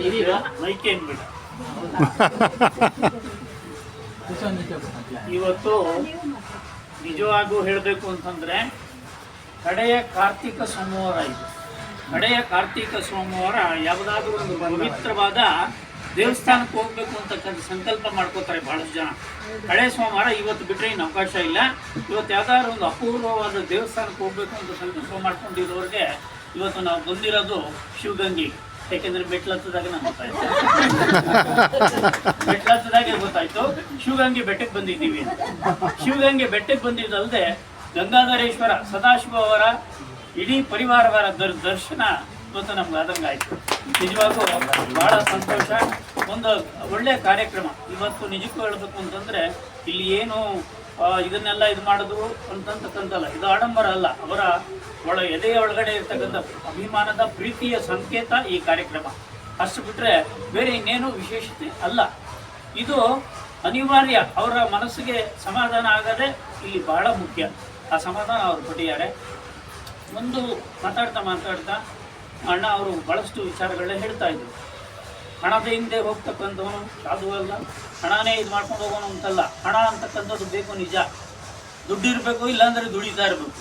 ದುಡ್ಡಿರಬೇಕು, ಇಲ್ಲ ದುಡಿತಾ ಇರಬೇಕು. ಇಲ್ಲ ಅಂದರೆ ಸಂಬಂಧಿಕರ ಲಿಸ್ಟಲ್ಲಿ ಅವನು ಮೈನಸ್ ಆಗ್ತಾನೆ ಅನ್ನೋದು ಜೀವನದ ಅನುಭವದ ಮಾತುಗಳಿದೆಲ್ಲ, ಜೀವನದ ಅನುಭವದ ಮಾತುಗಳು. ಅದಕ್ಕೇನೆ ಮಹಾಕವಿ ವೇಮನ ಬರೀತಾರೆ ಒಂದು ಕಡೆ, ಕುಲಮುಲೇನಿ ವಾಡು ಕಲಿಮಿಚೆ ವಲಯನು, ಕುಲಮುಲೇನಿ ವಾಡು ಕಲಿಮಿಚೆ ವಲಯನು, ಕಲಿಮಿಲೇನಿ ವಾಡು ಕುಲಮು ದಿಗುನು, ಕುಲಮುಕ್ಕಿನ್ನ ಕಲಿಮಿ ಪ್ರಧಾನಂಬು ವಿಶ್ವದಾಭಿರಾಮ ವಿನರವೇಮ ಅಂತ ವೇಮನ ಬರೆದು ಬಿಟ್ಟವನೇ ಅಂತೇಳಿ. ದುಡ್ಡು, ಕಲಿಮೆ ಅಂದರೆ ದುಡ್ಡು, ಹಣ ಸಂಪಾದನೆ ಮಾಡಬೇಕು. ಹಣದ ಹಿಂದೆನೇ ಹೋಗ್ತಕ್ಕಂಥ ತಪ್ಪು.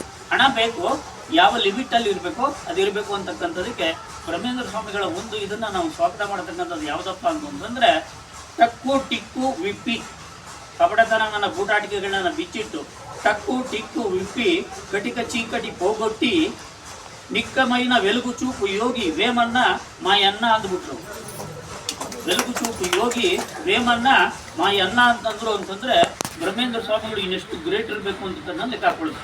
ಯಾಕೆಂದರೆ ಅಂತ ಅಷ್ಟು ಹಿಂದಿನ ಶತಮಾನದಲ್ಲೇ ಒಂದು ವೇಶ್ಯಾವಾಟಿಕೆಯಲ್ಲಿ ತೊಡಗಿದ್ದವನು, ಅತ್ತಿಗೆಯ ಒಂದು ದರ್ಶನದಿಂದ ಜ್ಞಾನೋದಯ ಆದಂತಹ ಮಹಾಕವಿ ವೇಮನ ಬರೆದಂಥ ತತ್ವಗಳನ್ನು ವೇಮನ ಪದ್ಯಕ್ಕೂ ಎದುರು ಪದ್ಯಮೂ ಲೇದು ಅಂತಲೇ ಹೇಳಿಬಿಟ್ಟಿದ್ದಾರೆ. ವೇಮನ ಪದ್ಯಮಕ್ಕೂ ಎದುರು ಪದ್ಯಮೇ ಲೇದು ಅಂತಕ್ಕಂಥದ್ದು. ಅಂಥ ವೈಚಾರಿಕ ಪ್ರಜ್ಞೆ ಇರ್ತಕ್ಕಂಥವನ್ನ ಇವತ್ತಿನ ವೈಚಾರಿಕತೆ ಹೇಳ್ತಕ್ಕಂಥವ್ರನ್ನ ಟೀಕೆ ಮಾಡ್ತಕ್ಕಂಥ ಕಾಲದಲ್ಲಿ ಆವತ್ತು ವೇಮನನ್ನು ಹೊಗಳಿ ಹಾಡಿದ್ದಾರೆ ಬ್ರಹ್ಮೇಂದ್ರ ಸ್ವಾಮಿಗಳು ಅಂತಂದರೆ ಬಹಳ ಅವರ ದೊಡ್ಡತನ ಇಲ್ಲಿ ನಮಗೆ ಅರ್ಥ ಆಗ್ತದೆ. ಹಾಗಾಗಿ ಬಹಳಷ್ಟು ಒಳ್ಳೆ ವಿಚಾರಗಳನ್ನು ನಾವು ಮಧ್ಯ ಯಾವಾಗಾದರೂ ಒಂದು ಅಪ್ಪಿತಪ್ಪಿ ಪ್ರಶ್ನೆಗಳ ಮೇಲೆ ಪ್ರಶ್ನೆಗಳು ಮಾಡ್ತಿದ್ದಾಗ ಸದಾಶಿವ ಅವರು ಪ್ರಶ್ನೆ ಮಾಡಿದ್ದರ ಬಗ್ಗೆ ಯಾರ್ದು ಟೀಕೆ ಇಲ್ಲ. ಬಟ್ ಒಂದೇನು ಅಂತಂತಂದರೆ ಪ್ರಶ್ನೆಗಳನ್ನು ಬರೆದಿಟ್ಕೊಂಡು ಏನೋ ಹೇಳಬೇಕು ಅಂತ ಬಂದಿರತಕ್ಕಂಥವ್ರಿಗೆ ಮಧ್ಯೆ ಬ್ರೇಕ್ ಹಾಕೋದು ಬೇಡ ಅನ್ನೋದು ಅಪೇಕ್ಷೆ ಪಟ್ವಿ. ಅಷ್ಟು ಬಿಟ್ಟರೆ ಖಂಡಿತ ಕೆಲವರು ಅದನ್ನು ಬೇರೆ ಥರ ಇದಾಗಿ ಮಾಡಿದ್ರು, ಅದು ನಾನು ಸಹಿಸಲಿಲ್ಲ, ಅದು ಒಪ್ಪೋದು ಇಲ್ಲ. ಅವರು ಕೇಳಿದ ಪ್ರಶ್ನೆಗಳಿಂದ ಎಷ್ಟೋ ವಿಚಾರಗಳನ್ನ ಈಚೆ ಬರೋದಕ್ಕೆ ದಾರಿ ಆಗ್ತಿತ್ತು. ಅವರು ಆ ಪ್ರಶ್ನೆಗಳು ಕೇಳದೆ ಹೋಗಿದ್ದಿದ್ರೆ ಆ ವಿಚಾರಗಳ ಮನವರಿಕೆ ನಮ್ಗೆ ಆಗ್ತಾನೆ ಇರಲಿಲ್ಲ. ಈಗಲೂ ಅಷ್ಟೇ ಸ್ವಾಮಿ ಅವರು ಒಂದು 15 ನಿಮಿಷ ಮೊದಲೇ ಸ್ಟಾಪ್ ಮಾಡ್ತಾ ಇದ್ರು.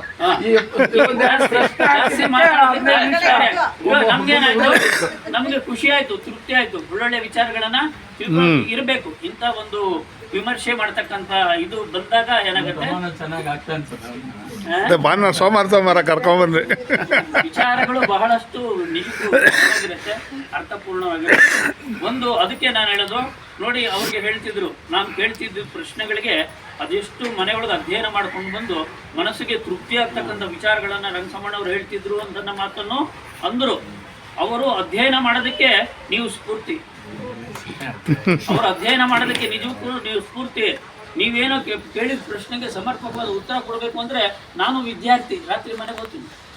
ಸದಾಶಿವ ಅವರು ಇನ್ನೊಬ್ಬರು ಇಂಥ ಪ್ರಶ್ನೆ ಕೇಳಿದ್ರಲ್ಲ, ಇದಕ್ಕೆ ಸಮರ್ಪಕವಾದ ಉತ್ತರ ಎಲ್ಲಿದೆ ಅಂತಕ್ಕಂಥದ್ದನ್ನು ಹುಡುಕಾಡ್ತಕ್ಕಂಥ ಪ್ರಯತ್ನ ಮಾಡ್ತೀವಲ್ಲ, ವಿದ್ಯೆಗೆ ಪ್ರಚೋದಿಸ್ತಕ್ಕಂಥ ಕೆಲಸ ನಿಮ್ಮಿಂದ ಖಂಡಿತ ಆಗ್ತಿದೆ. ಇದು ನಿಮ್ಮನ್ನು ಹೊಗಳೋದು ಕೇಳ್ತಿರೋದಲ್ಲ, ಅವರೇ ಗುರುಗಳು ನಮ್ಗೊಂದ್ಸರಿ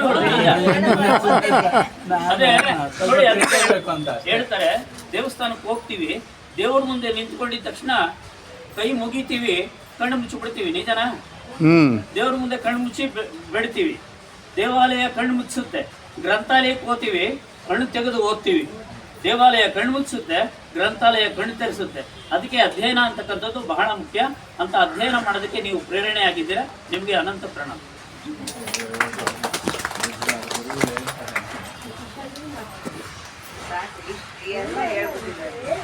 ಹೇಳಿ ತಗೊಳ್ಳಿ, ಏನಾದ್ರು ಹೇಳಿ ಅಮ್ಮ. ಸುಮ್ಮನೆ ಸೋಮವಾರ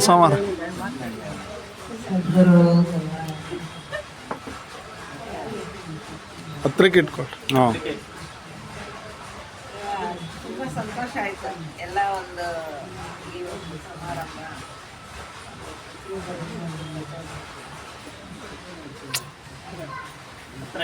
ಆಮೇಲೆ ನಾವು ವಿಶೇಷವಾದಂಥ ಒಂದು ಜನ್ಮ ನಮ್ದೆಲ್ಲರಿಗೂ.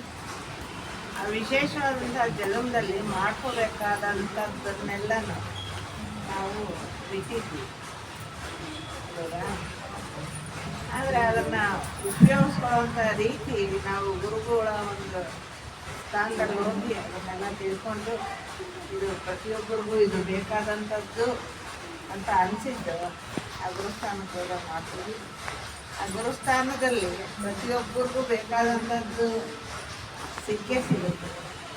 ಮತ್ತು ನಾವು ಮೊದಲನೇದಾಗಿ ಹೇಳಿದ್ದು ಮನಸ್ಸು ನಾವೆಲ್ಲ ಉತ್ತಮವಾದಂಥ ಒಂದು ನರದೇಹನ ತಗೊಂಡ್ಬಂದಿದ್ವಿ. ಅದು ಸ್ತ್ರೀ ಆಗಿರ್ಬೋದು, ಪುರುಷ ಆಗಿರ್ಬೋದು, ನಪುಂಸಕ ಆಗಿರ್ಬೋದು, ಪ್ರತಿಯೊಂದು ಜನ್ಮನೂ ಶ್ರೇಷ್ಠವಾದಂಥದ್ದು. ಆದರೆ ಅದರಲ್ಲಿ ನಾವು ತಿಳ್ಕೊಂಡು ನಡ್ಕೊಂಡು ಈ ಜನ್ಮ ಬಂದಿದ್ದಕ್ಕೆ ಸಾರ್ಥಕ ಮಾಡ್ಕೊಂಡು ಹೋಗುವಂಥ ಒಂದಿದು ನಾವು ಇದನ್ನು ಪಡಿಬೇಕಾಗಿದೆ. ಆ ಪಡಿಬೇಕಾದಂಥದ್ದನ್ನೇ ಸತ್ಸಂಗದಲ್ಲಿ ನಾವು ತಿಳ್ಕೊಂಡು ಪಡಿಬೇಕಾದಂಥದ್ದು ಸಿಗುತ್ತೆ. ಅದರಿಂದ ಪ್ರತಿಯೊಬ್ಬ ಮನುಷ್ಯರು ನಾವೆಲ್ಲನೂ ಸರಿಯಾದಂಥ ರೀತಿ, ಸರಿಯಾದಂಥ ದಾರಿ ಇದನ್ನೆಲ್ಲ ನಾವು ಪಡ್ಕೋಬೇಕು ಅಂತಾದರೆ ಸತ್ಸಂಗ ಪ್ರತಿಯೊಬ್ಬ ಮನುಷ್ಯನಿಗೂ ಮುಖ್ಯ ಆಗುತ್ತೆ. ಆ ಮುಖ್ಯ ಅನ್ನೋದನ್ನು ನಾವು ಪಡ್ಕೊಳ್ಳೋದಕ್ಕೋಸ್ಕರವಾಗಿ ಎಲ್ಲರ ಒಂದು ಸಮ್ಮುಖದಲ್ಲಿ ಹೇಳ್ತಾ ಇದ್ದೀವಿ. ಪ್ರತಿಯೊಬ್ಬರು ಧನ್ಯರಾಗ್ಬೋದು ಅಂತ ತಿಳ್ಕೊಂಡು ಸರಿಪಡಿಸ್ಕೊಂಡು ಈ ಒಂದೆರಡು ಮಾತು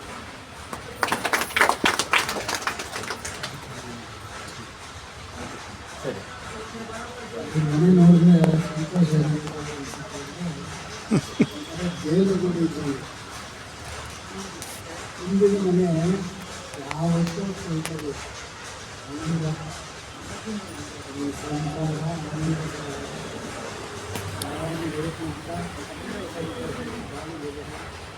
ಎಲ್ಲರಿಗೂ ಗುರುವಿನ ಬಗ್ಗೆ ಸಿಕ್ಕಲಿ, ಗುರುವಿನ ಕೃಪೆ ಎಲ್ಲರಿಗೂ ಬರುತ್ತದೆ ಅಂತ ನಮ್ಮ ಅಭಿಲಾಷೆ. ಎಲ್ಲರೂ ಗುರು ಭಕ್ತರಾಗಲಿ ಅನ್ನೋ ಒಂದೇ ನನ್ನ ಆಸೆ. ಎಲ್ಲರಿಗೂ ಯಾವ ದೇವಸ್ಥಾನಕ್ಕಾಗಲಿ, ಯಾವ ದೇವರಾಗಲಿ, ಎಂತೆಂಥ ದೊಡ್ಡ ದೊಡ್ಡ ದೇವಾಲಯಗಳ ಯಾವ ದೇವರ ಮನೆಗಿದ್ರು ಕೂಡ ನಿಮ್ಮ ಕರ್ಮ ಏನೈತೆ ಅದೇ ಆಗುತ್ತೆ. ಆ ಕರ್ಮ ಕಡಿಮೆ ಮಾಡ್ಕೊಳ್ಳೋದಕ್ಕೆ ಗುರು ಕಾಲದಲ್ಲಿ ಗುರು ಕಡಿಮೆ ಮಾಡ್ಬೋದು. ಜೊತೆಗೆ ಗುರುವಿನ ಗುಲಾಮ ಮಾಡಬೇಕಂತ ಬೆಳೆಯೋದನ್ನು ಮುಟ್ಟಿದ್ದೀವಿ. ಗುರುವಿಗೆ ನಾವು ಗುಲಾಮರಾದಾಗ ಗುರು ನಮಗೆ ಆಶೀರ್ವಾದ ಮಾಡ್ತಾರೆ. ಯಾಕೆ ಅಂತಂದರೆ ತಂದೆ ತಾಯಿಗಳಾದರೂ ಮಂದಿ ಕೆಳಗೆ ಕೂರ್ಬೋದು. ನಮ್ಮ ಮೈಕ್ ಹತ್ರ ತಂದೆ ಸದ್ಗುರು ಸಹಜಾನಂದ ನಮ್ಮ ಹಿಂದೆ ನಿಲ್ಲುವ ದೇವರು. ತಂದೆ ತಾಯಿ ಒಂದೊಂದು ಜನ್ಮ ಕೊಡ್ಬೋದು.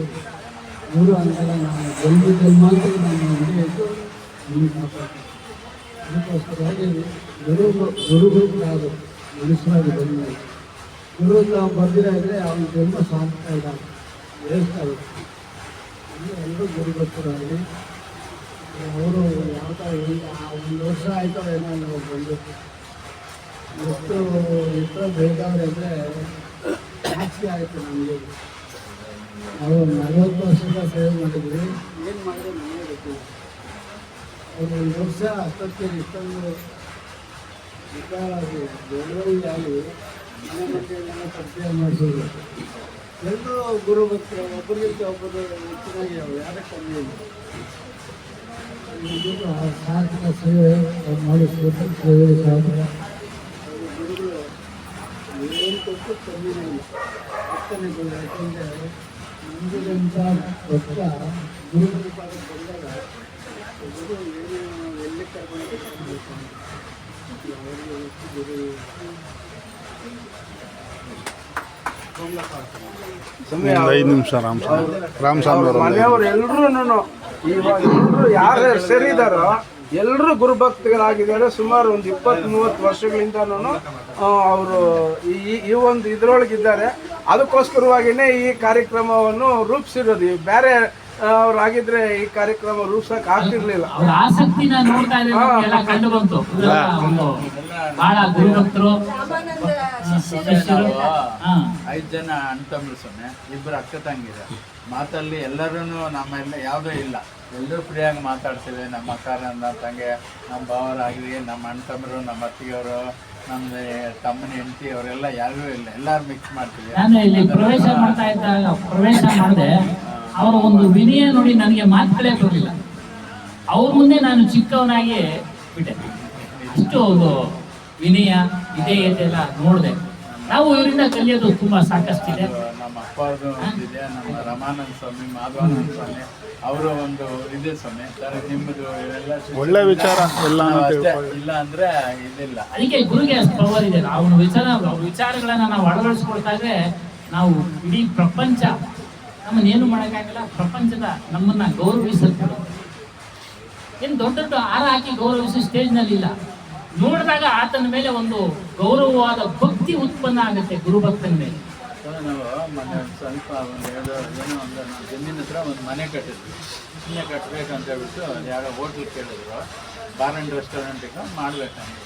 ನಾವು ಹೋದ್ವಿ. ನಮ್ಮ ಅಕ್ಕವ್ರಿಗೆ ಹೇಳಿದೆ, ಸುಮ್ಮನೆ ಅಂದ್ಬಿಟ್ಟು ದತ್ತಾತ್ರೇಯ ಕೊಟ್ಟರು ನಮ್ಮ ಅಮ್ಮಾನಂದ ಸ್ವಾಮಿ ಹೇಳ್ಬಿಟ್ಟು ಸುಮ್ಮನೆ ತೆಂಗಿನಕಾಯಿ ಹೊಡೆದಿದ್ದೆ ಅಷ್ಟು. ಅದು ಆಯಿತು. ನಾವು ನಮ್ಮ ಗುರುಗಳೇ ನೆನೆಸ್ಕೊಳ್ಳೋದು. ನಾನು ಮದುವೆ ಇದು ಮಾಡಿದಾಗ ಅಷ್ಟೇ, ಅವ್ರು ಏನಾಗುತ್ತೋ ಆಗಲೇ ಬಿಡುತ್ತೆ, ಇನ್ನು ಬೇರೆ ಏನು ಇದು ಮಾಡೋದಿಲ್ಲ. ಒಂದು 2 ನಿಮಿಷಗಳ ಕಾಲ ರಾಮಸ್ವಾಮಣ್ಣ ಅವರು ಮಾತಾಡಬೇಕು ಅಂತೇಳಿ ಕೇಳ್ತಾರೆ. ಈ ಸಮಯನೂ ಆಗ್ತಾ ಇದೆ. ಅಲ್ಲ, ಗುರುಭಕ್ತರು ಅಂತಾರೆ, ಸತ್ಸಂಗಕ್ಕೆ ಬನ್ರಿ ಅಂದ್ರೆ ಸ್ವಾಮಿ ಎಲ್ಲ ಗುರುಭಕ್ತರು ಅಂತ ಇದ್ದೀರಾ ನೀವು. ಆಗಿಂದ ಹೇಳ್ತಾ ಇದ್ದೀರಿ, ಸತ್ಸಂಗಕ್ಕೆ ಬನ್ನಿ, ಇನ್ನೂ ಹೆಚ್ಚು ವಿಚಾರ ತಿಳ್ಕೊಳ್ಳೋಣ, ವಿಮರ್ಶೆ ಮಾಡೋಣ. ನಿಮ್ಮಲ್ಲಿರೋದನ್ನು ನಮಗೆ ತಿಳಿಸಿ, ನಮ್ಮಲ್ಲಿರೋದು ನಿಮಗೆ ತಿಳಿಸಿ. ಅಲ್ಲ ಸ್ವಾಮಿ ಪ್ರೊಫೆಸರ್ ಅಲ್ಲೋಣ, ಇಲ್ಲಿ ವಿಮರ್ಶೆ ಮಾಡೋಣ, ವಿಚಾರಗಳು ಬೆಳಕಿಗೆ ಬರಲಿ. ಅದೇ ನಿಜವಾದ ಬೆಳಕು, ಜ್ಞಾನದ ಬೆಳಕೆ ನಿಜವಾದ ಬೆಳಕು. बोलिए श्री सत्यनारायण कबीर साहेब की जय, सदगुरु श्री हनुमान साहेब की जय, गुरु माता जी की जय. ಈ ಇವರು ಸದಾಶಿವರ ಎಲ್ಲ ಕುಟುಂಬದ ವರ್ಗದವರಿಗೂ ಸದಸ್ಯರಿಗೂ ಗುರುಗಳು ಸಂಬಂಧಗಳನ್ನು ಉಂಟು ಮಾಡಲಿ ಅಂತೇಳಿ ಈ ಸಮಯದಲ್ಲಿ ನಾವೆಲ್ಲರೂ ಸೇರಿ ಹಾರೈಸೋಣ. ಬೋಲಿಯೇ ಶ್ರೀ ಸತ್ಯನಾರಾಯಣ ಕಬೀರ್ ಸಾಹೇಬ್. ಒಂದು 2 ನಿಮಿಷಗಳ ಕಾಲ ರಾಮಸ್ವಾಮಣ್ಣ ಅವರು ಮಾತಾಡ್ತಾರೆ. ಮೈಕ್ ಏನು ಬೇಡ ಅವ್ರಿಗೆ, ವಾಯ್ಸು. ಹಾಂ. बोलिए सदगुरु कबीर साहेब की, सदगुरु हनुमान दास साहेब की, गुरु माता जी की, रंगसमण्णा साहेब की, नागराजप्ಪ साहेब की, वरलक्ष्मी माता साहेब की. ಇಲ್ಲಿ ಕಬೀರ್ ಸಾಹೇಬರು ಅವರು ನಿರೂಪಿಸಿರೋದು ಏನು ಅಂದ್ರೆ, ಜಡ ಚೇತನ. ಜಡ ಅಸತ್ಯ, ಚೇತನ ಸತ್ಯ. ಚೇತನ ಅಂದ್ರೆ ಯಾವುದು? ನಮ್ಮ ಆತ್ಮ ಚೇತನ, ನಮ್ಮ ದೇಹ ಜಡ. ನೋಡಿ, ಈ ದೇಹ ಕೆಲಸ ಮಾಡ್ಬೇಕಾದ್ರೆ ಚೇತನವಾಗಿರ್ತಕ್ಕಂಥ ಆತ್ಮ ಇದರಲ್ಲಿದ್ರೆ ಕೆಲಸ ಮಾಡೋದು. ಆತ್ಮ ಇದನ್ನ ತರಿದ್ರೆ ಏನು ಕೆಲಸ ಮಾಡೋದಿಲ್ಲ. ಇದು ಎಡಗಡೆಯಿಂದ ಮೆಟ್ಲಕ್ ಮ್ಯಾಲಕ್ಕೂ ಬರೋದಿಲ್ಲ, ಅಥವಾ ಕಣ್ಣುಗಳು ಇದರಲ್ಲೇ ಬಾಡಿನಲ್ಲಿ ಇರ್ತದೆ, ಕಣ್ಣು ನೋಡೋದಿಲ್ಲ, ಅಥವಾ ಕಿವಿಗಳು ಇರ್ತವೆ, ಕಿವಿ ಕೇಳೋದಿಲ್ಲ, ಬಾಯಿ ಇರ್ತದೆ, ಇನ್ನು ಬಾಡಿ ಇನ್ನೂ ಊಡಿರೋದಿಲ್ಲ, ಸುಟ್ಟಿರೋದಿಲ್ಲ, ಆ ಬಾಯಿ ಮಾತಾಡೋದಿಲ್ಲ. ಅಂದ್ರೆ ಚೈತನ್ಯವೇ ಮುಖ್ಯವಾಗಿರ್ತಕ್ಕಂಥದ್ದು. ಅದರಲ್ಲಿ ಸುಖವಿದೆ, ಈ ಜಡದಲ್ಲಿ ದುಃಖವಿದೆ ಅಂತ ಅವ್ರು ಹೇಳಿರೋದು. ಈ ಜಡವಾಗಿರ್ತಕ್ಕಂಥ ದೇಹ ಏನ್ ಹೇಳ್ತಾರೆ ಇದಕ್ಕೆ ಅಂದ್ರೆ, ಅಂಗಡಿಗೆ ಹೋಗಿ ನಾವು ಕೆಲವು ವಸ್ತುಗಳು ತಗೊಂಡ್ರೆ get 1 buy 1 get 1 ಫ್ರೀ ಅಂತ ಹಾಕಿರ್ತಾರೆ. ನಾವು ಈ ದೇಹ ಕೊಂಡ್ರೆ ಇದ್ರೊಳಗೆ ಇದು ದುಃಖ ಎಷ್ಟು ಬೇಕಾದ್ರೂ ಫ್ರೀ ಸಿಗ್ತದೆ. ಆದ್ರೆ ನಮ್ಮ ಚೈತನ್ಯವನ್ನು ಕಂಡ್ಕೊಂಡ್ರೆ ನಾವು ಸುಖಪ್ರದವಾಗ್ತೀವಿ. ಇಷ್ಟೇ ಇದು ತತ್ವ. ಇನ್ನು ಏನೇನೋ ಇದೆ, ನಂದು ಎಲ್ಲ ಸುಖ ಕೊಡ್ತದೆ ಅಂತ ಮಾನವರೆಲ್ಲ ನಂಬಿ ನಾಗಾಲೋಟದಲ್ಲಿ ಓಡ್ತಾ ಇದ್ದಾರೆ. ಆದ್ರೆ ಅವ್ರಿಗೆ ಅಂತ್ಯದಲ್ಲಿ ಸಿಕ್ಕೋದು ಮಹಾ ದುಃಖವೇ. ಅದಕ್ಕೆ ಒಬ್ರು ಮಹನೀಯರು ಹೇಳ್ತಾರೆ, ಮಾ ಕುರುಧನ ಜನ ಯೌವನ ಗರ್ವಂ ಅರತಿ ನಿಮೇಶ ಕಾಲ ಸರ್ವಂ ಮಾಯಾಮಯಮಿದಂ ಅಖಿಲಂ ಕಿತ್ವಾ ಬ್ರಹ್ಮಪದಂ ತು ಪ್ರವಿಶ ವಿದಿತ್ವಾ ಅಂತೇಳಿ ಹೇಳ್ತಾರೆ. ಅಯ್ಯ, ನನಗೆ ಜನ ಇದೆ ಅಂತಯ್ಯ ನೀನು. ಆ ಕುರು ಧನ ಜನ ಯೌವನ ಇದಕ್ಕೆ ಗರ್ವ ಪಡ್ತಾ ಇದೀಯಾ? ನಿನ್ನ ಧನ ನಿನಗೆ ಸುಖ ಕೊಡ್ತದೆ ಅಂತ ನಂಬಿದೀಯಾ? ಅವರು ಭಾರತ ದೇಶದಲ್ಲಿ ಕೋಟ್ಯಾಂತರ ಜನ ಇದ್ದಾರೆ, ಸಾವಿರಾರು ಕೋಟಿ ಹಣ ಇರೋರು.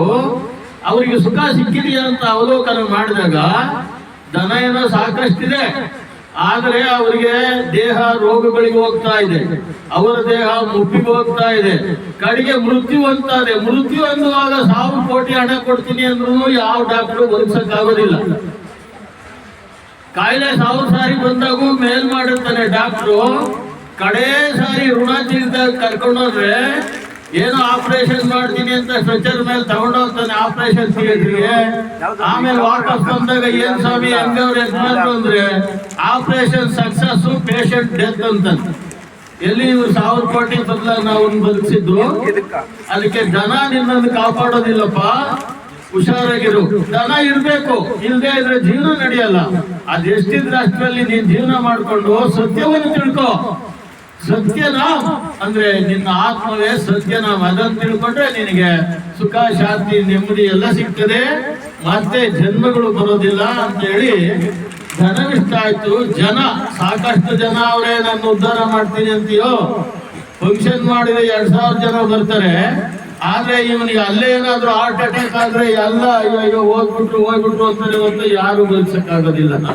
ಹಾಗೆ ಜನರು ನಿನ್ನನ್ನು ಕಾಪಾಡೋದಿಲ್ಲ. ಯಾವ್ದು ಕಾಪಾಡ್ತದೆ? ನಿನ್ನ ಆತ್ಮ ಒಂದೇ ನಿನಗೆ ಶಾಂತಿ ಕೊಡ್ತಕ್ಕಂಥದ್ದು. ಅದೇ ಚೈತನ್ಯ, ಅದೇ ಸತ್ಯ, ಅದೇ ಸತ್ಯನಾಮ.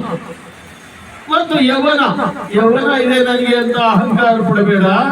ಯೌವನ ಅಂತಕ್ಕಂಥದ್ದು ಆಕಾಶದಲ್ಲಿ ಒಂದು ಕೋಲ್ ಮಿಂಚ್ ಬರ್ತದೆ, ಯಾವಾಗ್ಲಾದ್ರೂ ಮಳೆ ಬರುವಾಗ ಅಷ್ಟು ಬೇಗ ಹೊರಟೋಗ್ಬಿಡ್ತದೆ.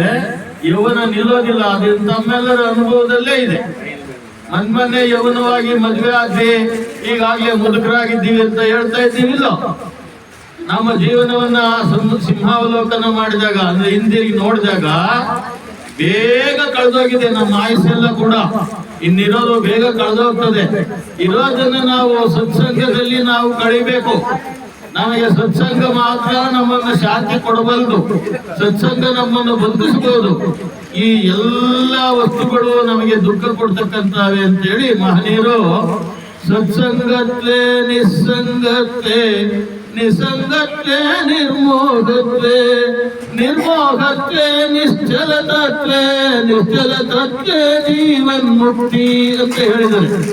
ಸತ್ಸಂಗದಿಂದ ನಿಮ್ಮ ಈ ಪ್ರಾಪಂಚಿಕ ದುಃಖಗಳು ನಿಸ್ಸಂಗವಾಗ್ತವೆ, ಬಿಡುಗಡೆಯಾಗ್ತವೆ. ನಿಸ್ಸಂಗತ್ವೇ ನಿರ್ಮೋಹತ್ವೇ. ಯಾವಾಗ ಈ ಪ್ರಾಪಂಚಿಕ ಪಿಶಾಚಿಗಳು ಆಸೆಗಳು ಇವೆಲ್ಲ ಪಿಶಾಚಿ ಇದ್ದಂಗೆ. ಒಂದು ಆಸೆ ಇದ್ರೆ ಒಂದು ಪಿಶಾಚಿ ಮೈ ಮೇಲೆ ಏರಿದೆ ಅಂತ, 10 ಆಸೆ ಇದ್ರೆ 10 ಪಿಶಾಚಿ ಸೇರ್ಕೊಂಡವೆ ಅಂತ. ಪಿಶಾಚಿ ಇರೋದು ಏನಾಡ್ತಾನೆ ಹಂಗ ಆಡ್ತಾ ಇದ್ದಾರೆ ಜನ ಎಲ್ಲ. ಯಾವ್ಯಾವ ಆಸೆ ಸೇರ್ಕೊಂಡವೆ? ಹೆಣ್ಣು ಹೊನ್ನು ಮಣ್ಣು ಅಧಿಕಾರ ಇವೆಲ್ಲ ಸೇರ್ಕೊಂಡವೆ. ಅವೆಲ್ಲ ಸತ್ಸಂಗದ ಕಡೆ ಬಿಡೋದಿಲ್ಲ, ಆ ಕಡೆನೆ ತಗೊಂಡೋಗ್ತವೆ. ಯಾರೋ ಒಬ್ಬರು ಪುಣ್ಯವಂತರು 100 ಕೋಟಿ ಜನ್ಮ ಪುಣ್ಯರ್ನ ವಿನಾ ಲಭ್ಯತೆ ಅಂತ ಈ ವಿದ್ಯೆಯನ್ನು ಹೇಳ್ತಾರೆ. 100 ಕೋಟಿ ಜನ್ಮಗಳಲ್ಲಿ ಯಾರು ಪುಣ್ಯ ಮಾಡಿದ್ದಾರೋ ಅವರು ಸತ್ಸಂಗಕ್ಕೆ ಬರ್ತಾರೆ ಅಂತ ಹೇಳಿ. ಅಂತ ಅವರು ಸತ್ಸಂಗವನ್ನು ತಿಳ್ಕೊಂಡು ನಿಸ್ಸಂಗರಾಗ್ತಾರೆ, ದುಃಖಗಳಿಂದ ಬಿಡಲ್ಪಡ್ತಾರೆ. ನಿಸ್ಸಂಗತ್ವೇ ನಿರ್ಮೋಹತ್ವೇ. ನಿಸ್ಸಂಗರಾದವರು ಮೋಹವನ್ನು ಬಿಡ್ತಾರೆ. ಸಕಲ ದುಃಖಗಳಿಗೂ ಮೋಹವೇ ಕಾರಣವಾಗಿರ್ತಕ್ಕಂಥದ್ದು. ಮೋಹ ಯಾವ್ದ್ರ ಮೇಲೆ ಇರಬೇಕು? ನಮ್ಮ ಆತ್ಮದಲ್ಲಿ ನಮಗೆ ಆಸೆ ಇರಬೇಕು. ನಿರ್ಮೋಹತ್ವೇ ನಿಶ್ಚಲತತ್ವ. ಯಾರು ಆಸೆಗಳನ್ನ ಬಿಟ್ಟರು ಜೀವನ ನಡೆಸ್ತಾ ಇದ್ದಾನೆಯೋ ಇದೆಲ್ಲ ಆತ್ಮದ್ದೇ. ಆ ಆತ್ಮದ ಸೇವೆ ಮಾಡ್ತಾ ಇದ್ದೀನಿ ನಾನು ಅಂತ ಕರ್ಮ ಯೋಗವನ್ನು ಮಾಡಬೇಕು. ಆಗ ನಿರ್ಮೋಹತ್ವೇ ನಿಶ್ಚಲತತ್ವೇ. ನಿರ್ಮೋಹನ ಆಗಿರ್ತಕ್ಕಂಥವನೇ ನಮ್ಮ ನಿಶ್ಚಲವಾಗಿರ್ತಕ್ಕಂಥ ಆತ್ಮ ತತ್ವವು ಗೊತ್ತಾಗ್ತದೆ. ನಿಶ್ಚಲ ತತ್ವೇ ಜೀವನ್ ಮುಕ್ತಿ ಅಂತ ಹೇಳಿ ಹೇಳ್ತಾ ಇದೆ ಶಾಸ್ತ್ರ. ಆದ್ದರಿಂದ ನಮ್ಮ ಈ ಒಂದು ನಿಶ್ಚಲವಾಗಿರ್ತಕ್ಕಂಥ ಆತ್ಮವನ್ನು ಕಂಡುಕೊಳ್ಳದೆ ಹೋದ್ರೆ ನಾವು ಹುಟ್ಟಿರು ವ್ಯರ್ಥವಾಗ್ತದೆ, ಮಾನವ ಜನ್ಮ ಬಹುದೊಡ್ಡದು, ಇದು ಹಾನಿ ಮಾಡಲು ಬೇಡಿ ಉಚ್ಚಪ್ಪಗಳಿರೋ ಅಂತ ದಾಸರು ಹೇಳ್ದಂಗೆ ನಮ್ಮ ಜನ್ಮವೇ ಹಾನಿ ಆಗ್ಬಿಡ್ತದೆ ಅಂತ ಹೇಳ್ತಾ ಸಮಯ ಆಗಿದೆ. ಒಂದೆರಡು ಮಾತುಗಳನ್ನ ಇಲ್ಲಿಗೆ ಗುರುಗಳ ಚರಣಾರವಿಂದಗಳಿಗೆ ಸಮರ್ಪಿಸ್ತಾ ಇದ್ದೀವಿ. ಕೊನೆಯದಾಗಿ ನಮ್ಮ ಸದಾಶಿವಪ್ಪನವರು, ಅವರ ಅಣ್ಣ ತಮ್ಮಂದಿರು, ಅವರ ಕುಟುಂಬದವರು, ಅವರ ಎಲ್ಲ ಗೃಹದಲ್ಲಿರ್ತಕ್ಕಂಥ ಮಾತೆಯರು, ಮಕ್ಕಳು ಎಲ್ಲರೂ ಕೂಡ ನಮ್ಮನ್ನಿಲ್ಲಿ ಕರೆಸಿ ನಮಗೆ ದೊಡ್ಡ ದೊಡ್ಡ ಸನ್ಮಾನಗಳನ್ನು ಕೊಟ್ಟಿದ್ದಾರೆ. ಇದಕ್ಕೆ ನಾವು ಯಾವಾಗಲೂ ಚಿರಂತಿಗಳು ಆಭಾರಿಯಾಗಿರ್ತೇವೆ. ಅವರನ್ನ ನಾವು ಈ ಕುಟುಂಬದವರನ್ನೇ ಮರೆಯೋದಿಲ್ಲ ಅಂತ ಹೇಳಿ ಹೇಳ್ತಾ ಈ 4 ಮಾತುಗಳನ್ನು ಮುಕ್ತಾಯಗೊಳಿಸ್ತಾ ಇದ್ದೀವಿ. ಜೈ ಹಿಂದ್, ಜೈ ಕರ್ನಾಟಕ, ಜೈ ಕಬೀರ್ ಸಾಹೇಬ್.